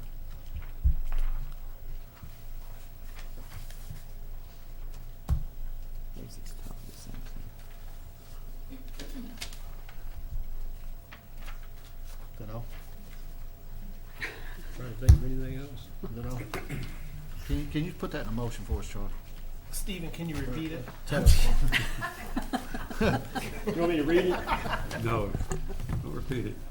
So the motion would be to disapprove the To requested disapprove. zone change Based on the findings of fact. based on the proposed findings of fact, By Mr. Simpson. um, Right? These are Mr. Simpson's numbers comments. 2, B, and C, 3A and B, but omitting 1, 3B1, and 3A1.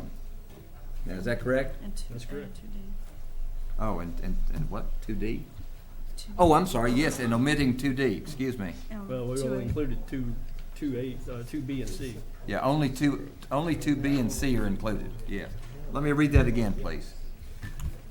Omitting all of number 1, including only 2B and C, 3A and B, and omitting 3B1 and 3A1 and 3B1.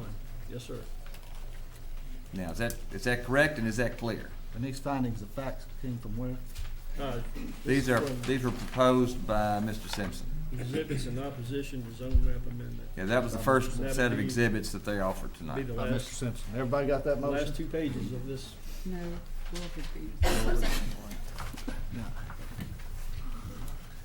We have a motion to deny by Mr. Smith. I'll need a second. Second. Second by Mr. Wiseman. We'll do roll call again, please. Mr. Wiseman? I'll make sure. No means denial. I mean, No. yes means deny. Yes means Yes deny. means deny. Okay. Yes. Mr. Solsky? No. Mr. Moran? Yes. Mr. Shirley? Yes. Ms. Holland? No. Mr. Smith? Yes. Mr. Caldwell? No. Ms. Mizell? No. Chair votes yes. The motion is approved 5-4.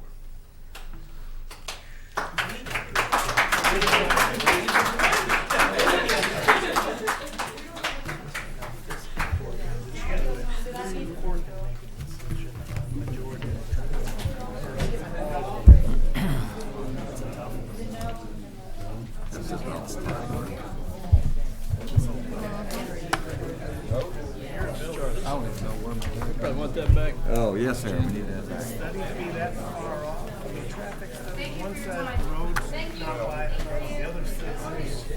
There's a couple.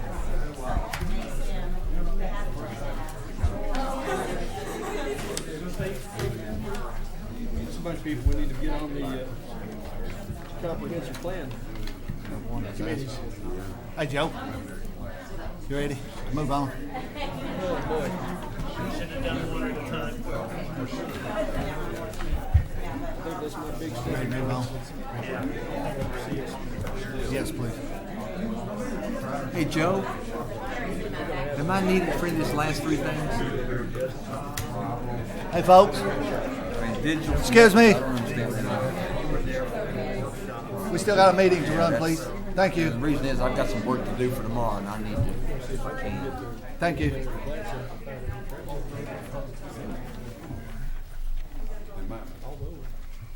Okay, Joe. Let's move on to other business. I don't think I needed on these last three things. I got some work to do. Okay. Thank you.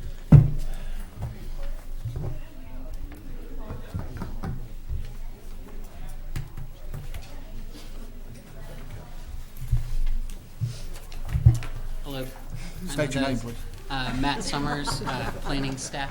Did you take the oath, Matt? Can't remember. It was a long time ago. So I'm going to talk about landscaping. We had a request a while back to look further into some of the interior VUA landscaping.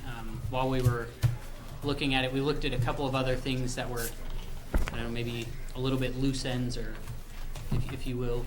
So just to dive right into it, this is how our interior VUA standards stand at the moment. Some of you are new this meeting, or some of you are new in the last couple months, so I figured a little bit of background probably wouldn't be amiss. Our interior VUA standards are triggered when the vehicular use area is greater than 6,000 square feet, or when you have more than 20 parking spaces in a development. Once that threshold is reached, you're required to provide a landscape area that's 10 square feet for every 100 square feet, or 10% of the VUA area.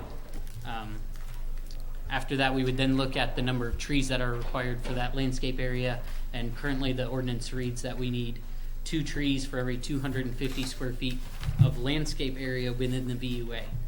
So basically, just to kind of sum it up, in terms of VUA, you need 1 tree in the interior VUA for every 1,250 square feet of VUA that you have.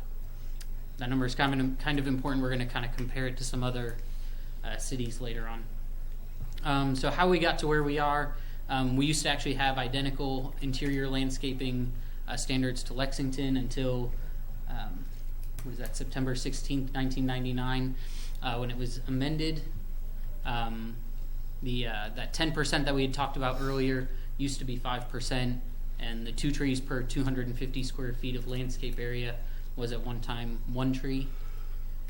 So essentially what we did was we quadrupled the number of trees in the interior landscaping that we require versus what it had been, or what Lexington now requires.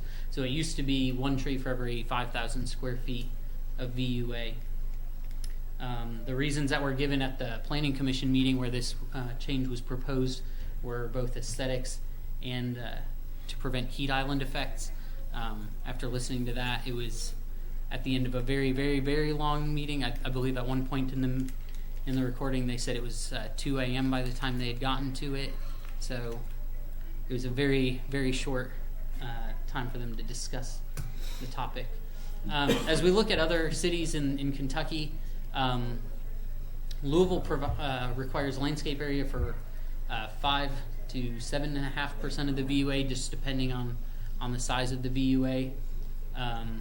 Basically, the effect that has is they require 1 tree for every 4,000 square feet of VUA.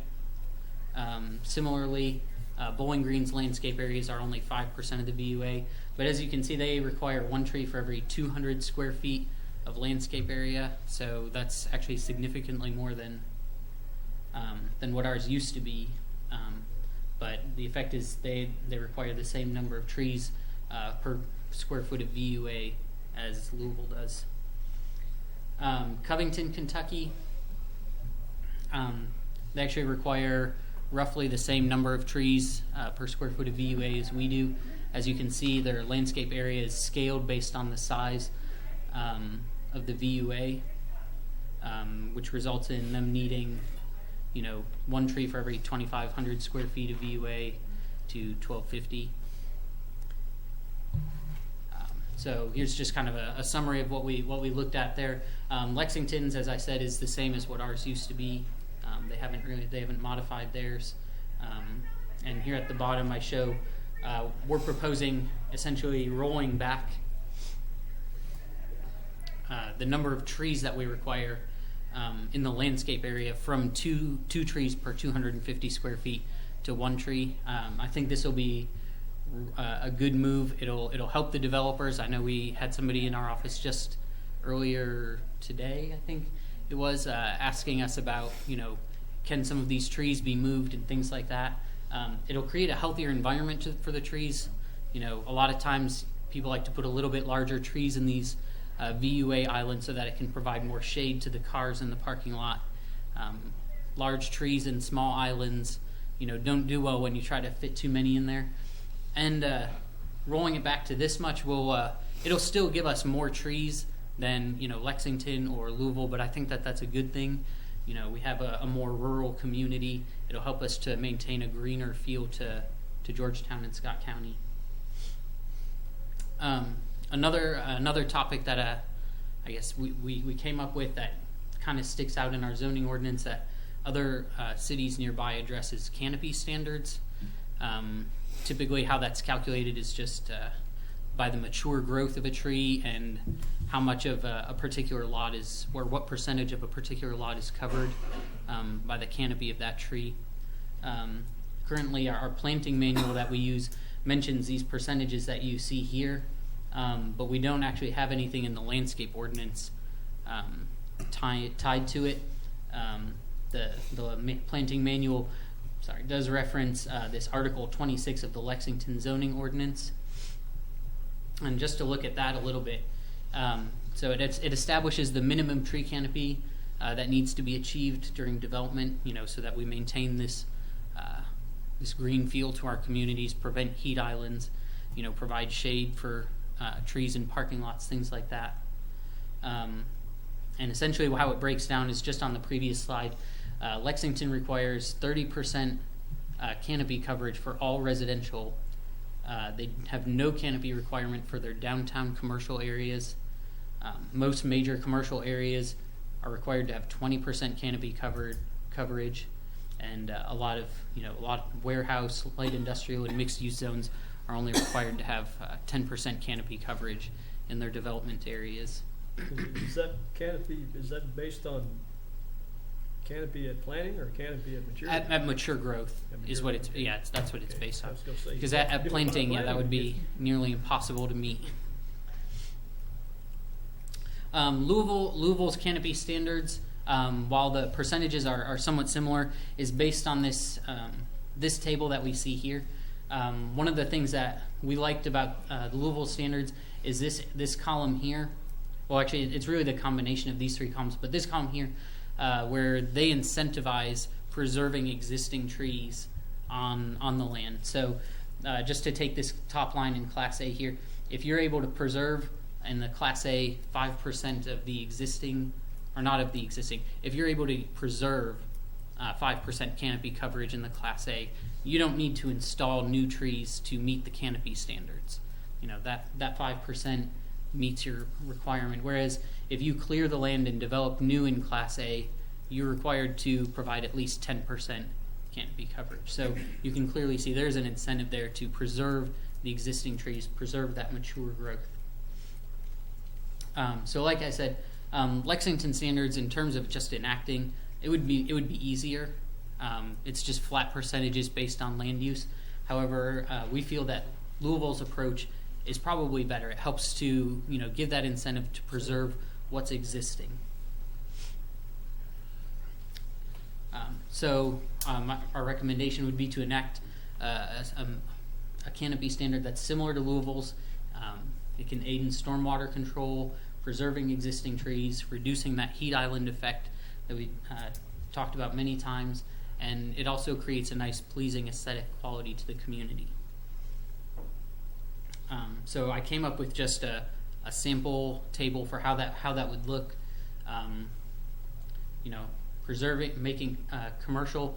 We've looked at some of the commercial developments that have come through recently, and meeting these canopy standards in commercial areas does not appear to be a problem. We've looked at some multifamily residential. Once again, it does not look like it would be that difficult for a developer to do. So just to kind of look at some of these that came through recently, if we look at Zaxby's, this first column here shows what the existing conditions are, at this development. And then there's some maybe more confusing numbers down here. The minimum canopy area, what that refers to in the planting manual, each species of tree is given essentially a range for how far or for how big its mature spread will be. And so the minimum says, I calculated the area for all of the trees that they intended to plant and only used the minimum, assuming that the trees grew to their smallest size or, maybe they were well pruned or something. And the maximum canopy area is calculated as, all the trees grew to their maximum extent, maybe not a lot of pruning, etc. So the second column here reflects the number of trees that would be required if we were to change just the interior VUA standards and roll that back to 1 tree for every 250 square feet of landscape area.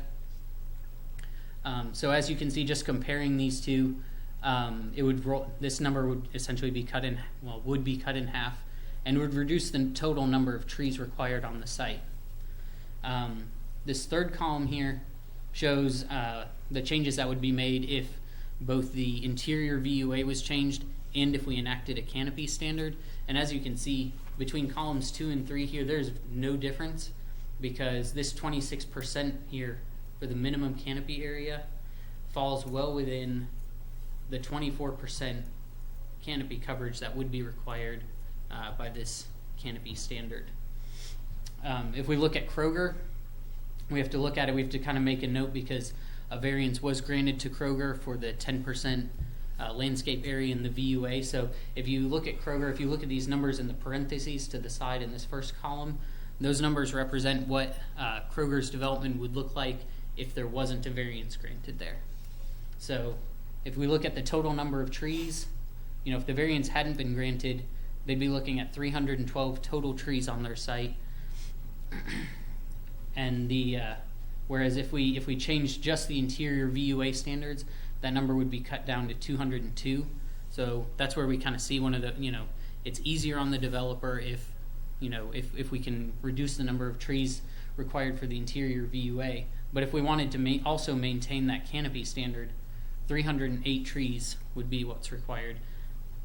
That's actually less than what our current regulations actually require. I don't think it would be a burden for commercial areas. If we look at Windermere apartments, once again, if we look at the interior trees, just changing that, it cuts it in half. But if we look at making both changes, 106 trees versus the 97 trees that they have installed, that's 9 more trees just to increase the canopy coverage to 20%. So that's assuming, once again, that's assuming that they haven't preserved a single tree. So if they're able to even preserve a couple of trees, they don't even have to meet that 20%. Maybe they only have to go to 18 or so, and maybe it's the same number of trees either way. The last recommendation that we have is to strengthen some of the language in the landscape ordinance and the subregs to require a landscape plan or a tree protection plan with all development plans and subdivision plans. Currently with landscape plans, that's something that we can recommend or that we can ask for. Usually we would ask for that maybe at TRC or something like that. I'd like to see that language maybe strengthened a little bit to require it when the development plan or subdivision plan is submitted. That way it gives us time to I guess give comments back to the developer at the TRC meeting so that we can see those changes made by the time they submit corrections, rather than waiting until, if we ask them for it at TRC, then we don't see that landscape plan until we get corrections, a week, 2 weeks before the Planning Commission meeting. So it just gives us that extra review time to make sure that everything's sitting right with the landscape plan. Also, if we get a tree protection plan, we can get a look, when we receive the development plan, of what trees are existing on the site, And then maybe when it comes time for TRC, we can work with the developer on identifying maybe some trees that are on the perimeter or in open areas that, maybe we identify that they preserve, and then that gets recorded on the development plan or plat. So here's just kind of a summary of some of the things that we're recommending. Once again, reducing the required trees in the landscape area in VUA from 2 trees per 250 square feet to 1 tree. Enacting a tree canopy standard that would be similar to Louisville's, so that we can encourage protection of existing trees while also promoting additional canopy area within Georgetown-Scott County. And then requiring a tree protection plan or landscape plan with all development and subdivision plans.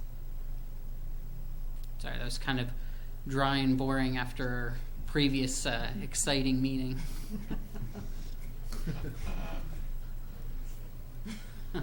Anyone have any questions for Matt?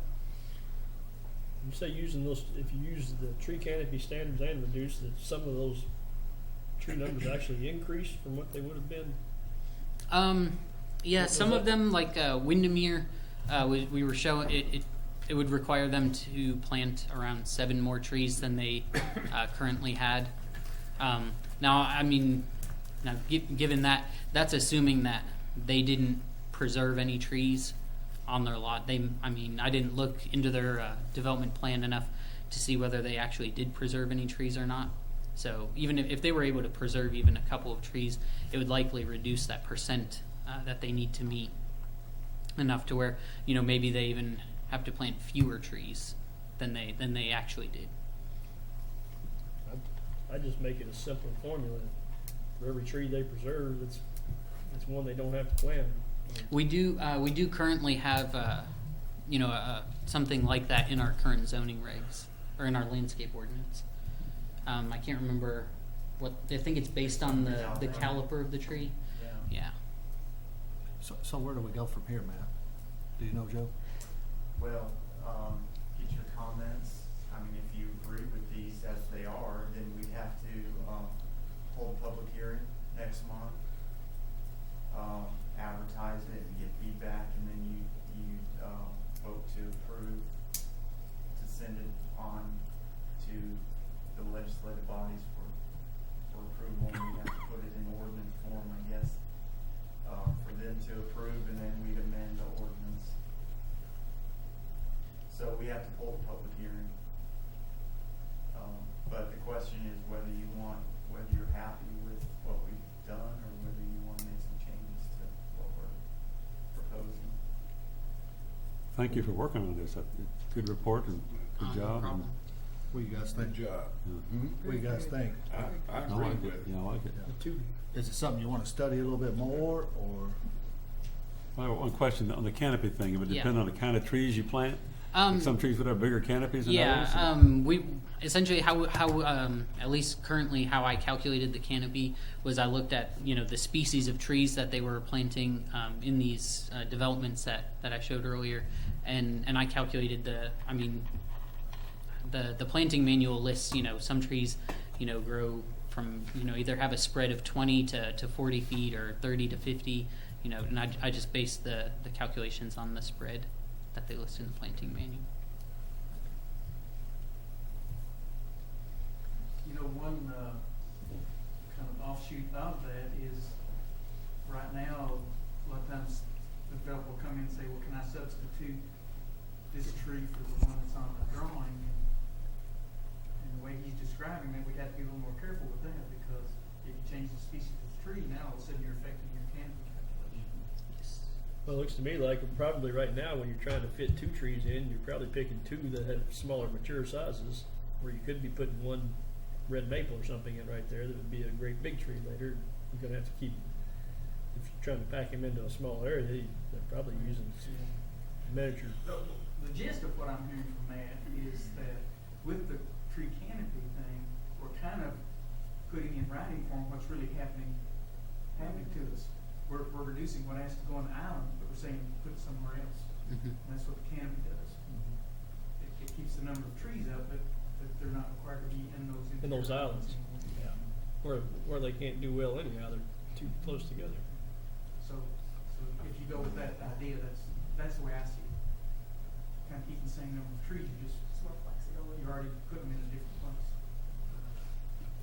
John probably one that knows this better than you deal with it on a you deal with it more than the rest of us, don't you? Yeah, my feeling is that we were requiring too many trees and just force them in there because we had a number, a percentage, but it wasn't practical. Too many of the vehicles used in the islands or in total? In total. It depends on the development too, though. It's what per square foot of parking area now we're talking about. Yeah, for the VUA planting. And and in some developments you'll have more green space in other areas, but some you won't have any. So you don't have any other place to put them. It's kind of tough. It's an individual case by case basis in a way.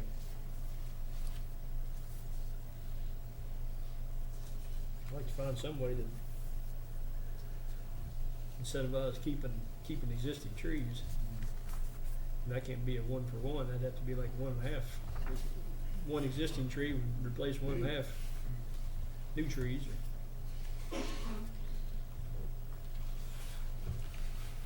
Well, that canopy kind of does that. The canopy standard, we use, like Matt said, the Louisville example. Yeah.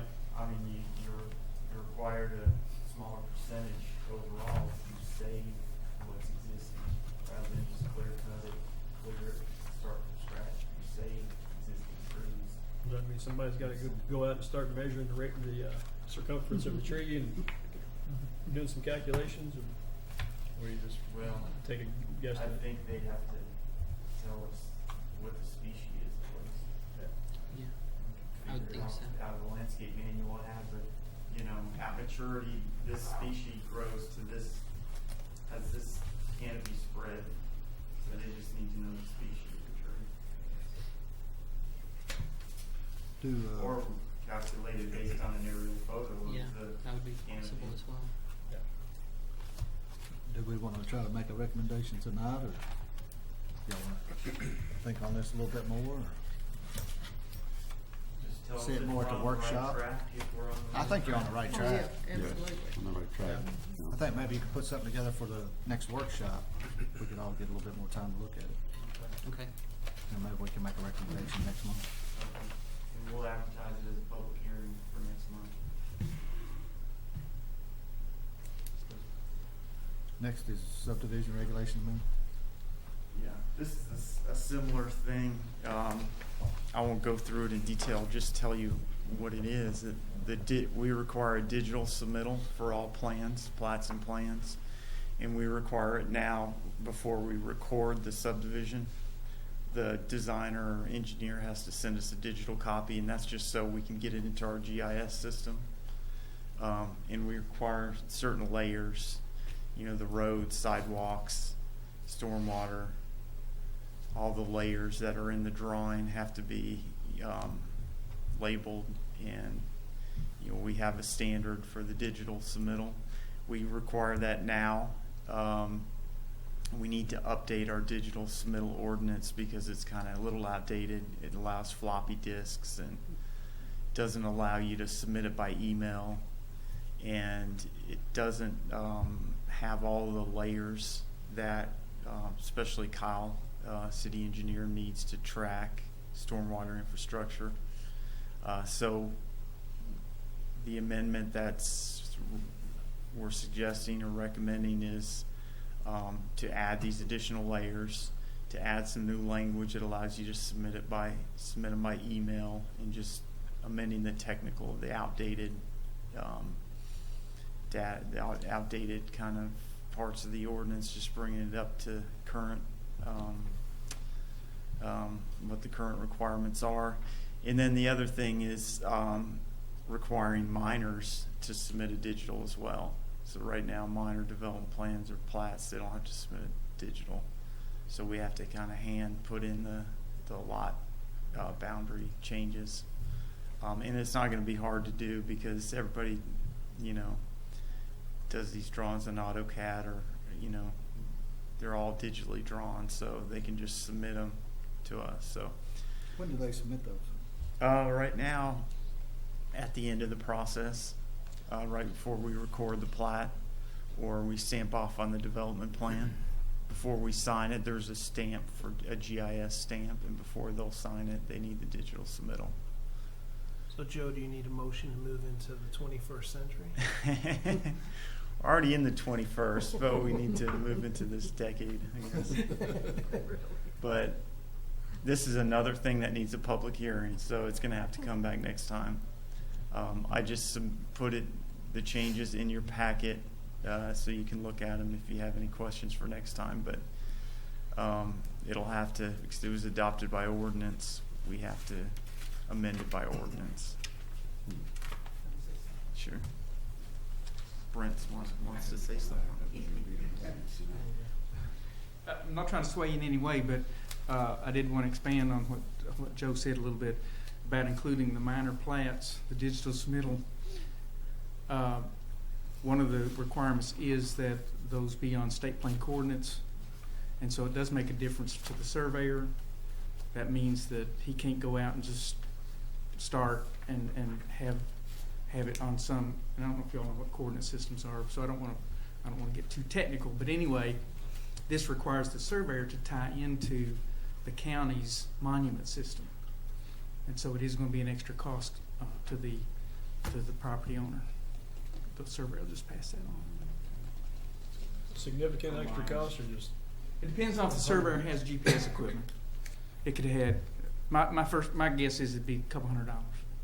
It'll add to the cost of a survey. But it'd be a lot of good information. Now it's good. It's great for us, yeah, because then all you do is you pull it out and it drops directly into our GIS system. Before you've got the shape of it, but you have no way other than knowing it's on this road or hits this tree or fence corner, and you just kind of wiggle it in there. Yeah. So, I'm not saying it's not a good thing. I just want to make sure that you understood there is some cost. Well, you're saying if I buy a piece of property, it's going to cost me a couple $100 more to have it surveyed now. If it passes, if you want to subdivide then it would have otherwise. Yeah, if you want to subdivide it, it's going to be an extra cost. Okay. Now, as more and more properties in the county are tied into that system, now it becomes easier for the surveyor because he asks us for the coordinates on a plat that's done previously, and that gives him what he needs. But if he's starting out somewhere where there isn't something like that, then he has to do some extra surveying to get on there.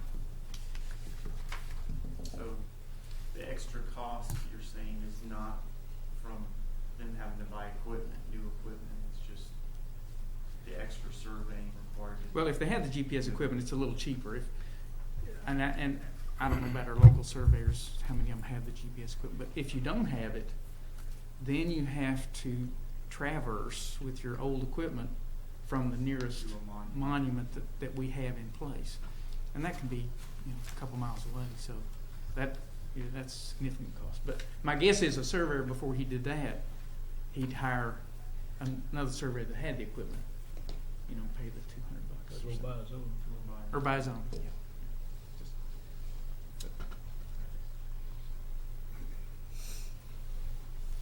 How many surveyors do you think have the equipment? Is that a modern, if you're in the surveying business? Well, I do know that Joe Blay doesn't have it. Tony Justice, I'm not sure.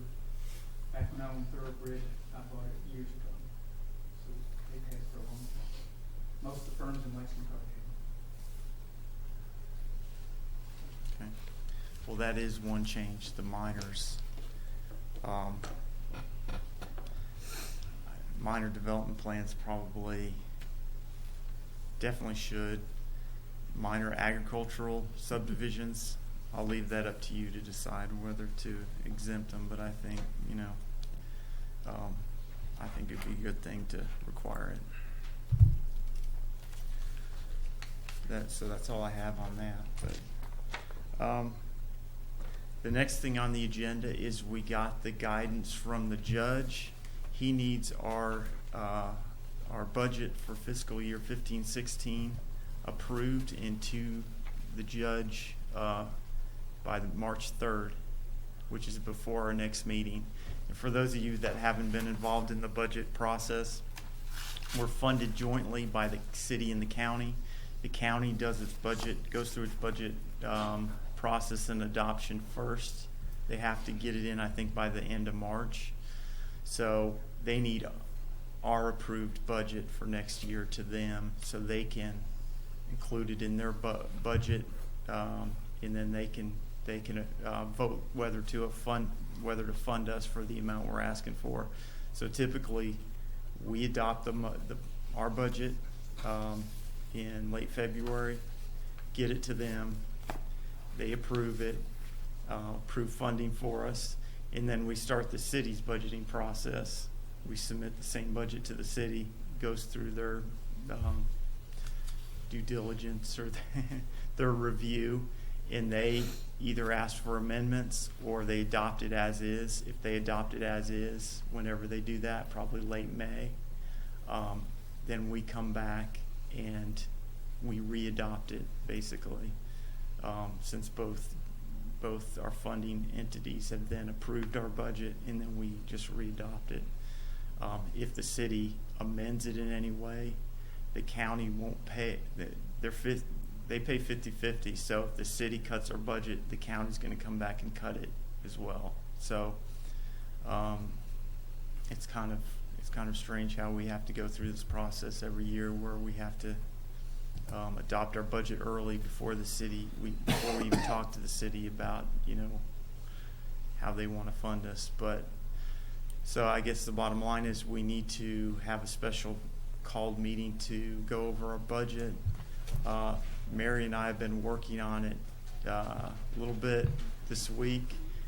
We should have a preliminary proposed budget to you either tomorrow or Monday. We can email it out. You guys can look it over, come up with any questions. You can email us back or call us or come in, and then we can maybe have a special meeting. I was thinking end of February, maybe the last week of February. We can go over it. If there are any changes that you suggest at that meeting, we might have to hold a second special meeting. Otherwise, we'll just go over it, make those changes and vote on it, and get an approved budget at that meeting. And then is this something that we all are going to be at? No, we're not talking That- about. No, and the reason I'm asking is I don't maybe know if we we can can do it vote before this meeting. Oh. If we're all going to be there. Yeah, if Try you to all kill two can birds make with that one stone. that bike ped meeting, that's Can we do it at that meeting? well, you can't do it at that meeting. We'd have to do would it up have there to. or here, wouldn't Yeah, it would have to be at 4:30 or something that day, or 5 or. That's a Wednesday. Is that a Wednesday Yeah, or it's a Thursday? Wednesday.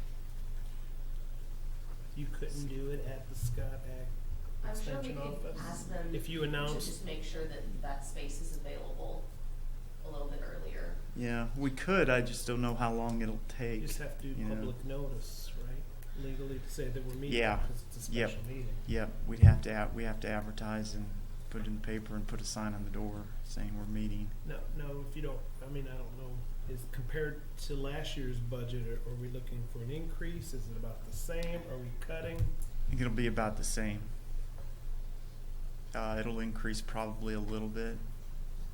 3%. Just because we're fully staffed, and we have to budget a little bit for the comp plan update next year. So it'll be close, a little bit. So more than likely, it should be a pretty short meeting. Potentially. I think I would rather do it at our offices rather than before that meeting. Personally, just to have all that information right there, it'd be easier for us. If there are any questions, we could maybe, get more information. I don't know. Seems like it'd be easier at our office rather than right before another public meeting that we're preparing for. You could do it on Thursday, 2/26. Be better for me. I don't think I get back until late on the 25th. Okay. I think that would be good. Is everybody good with the 26th for special meeting?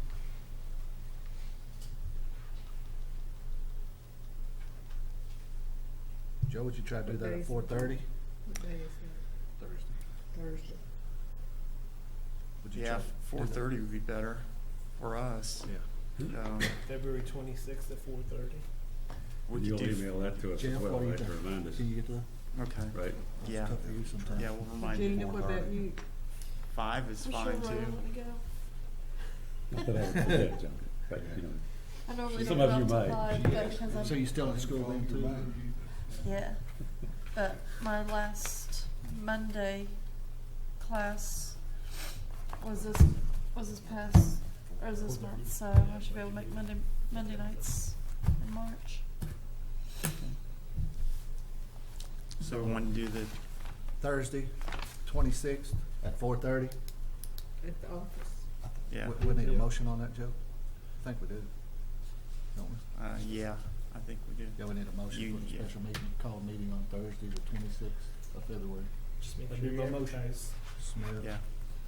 makes the motion. Second. Need a second? Second. Mr. Shirley, all those in favor? Aye. Okay. We'll get the budget out and some additional information by Monday. If we can, we'll either fax it to you or mail it to you and get it on Monday. Can you include last year's just for my benefit? Mm-hmm. Sure. Is that all, Joe, you have? or- Yep, that's it. What about this thing for Cindy? The what? You got a- Oh, yeah, I just need you to sign that. Okay. I'll take it apart here in a minute. Okay. Rob, you did a good job of handling that meeting tonight. Well, I Yes, you did. appreciate that. You sure did. Did very I didn't good. think I went too well there at times, but we got through it. Oh, What? you want to mention? I'll do it, you can do it. You do. Okay. I just wanted to remind everyone that we're having a public meeting for the bike ped planning process. It's our first public meeting. We're gonna kind of be showing them where we wanna go, but also asking for a lot of feedback from the public. It'd be great if as many of you can make it as possible. I think that'd be nice to get your opinion, but also show people that we're all getting involved, so. Is that the extension of the Legacy Trail? I mean, pretty much. It's, Not just that, Yeah. but we're gonna be looking at a comprehensive bike and ped plan for the county. So it'll be a much larger kind of overall study, but we wanna look at it with a transportation focus. So a lot about bike lanes and Didn't they already sidewalks. do that? Well, no, here in Georgetown, I thought they've done, We've and been, I say they, I think it was We've Christy been Robinson, that whole group. we've been participating with, a group called the Bluegrass Bike, Hike, Horseback, and Trails Alliance. Okay. And that came up with a lot of conceptual mapping for different types of trails. It's a little bit more focused on recreational uses, and so we're trying to shift to have something that would allow us to identify projects, rank them, and prioritize them, and then also provide a chance to adopt some different regulations in our sub-regs so that we can enforce them. I'll be there. So, yeah. Something that wouldn't be strictly recreational, it could be just I think standard transportation, whether you're biking or walking to work. I think that study, I thought they spent $50,000 or Hey, just one $100,000. comment on That was for the Legacy Trail feasibility study, which is a 6.8 mile. To get it to Georgetown. Yes, and that's one piece of what we're looking at. Just one comment on staff worked pretty hard on this. There's been a lot of people coming to the meetings, attending the meetings, so there's been a lot of people involved in this. So if you could, it'd probably be a good thing to make it to this public hearing. I think there'd be a It's lot of just a good meeting, comments. but Yeah. At the church night. yeah. 6 to 8 month extension on it. John needs to be at church. If there's nothing else, I guess meeting's adjourned. Thanks, guys.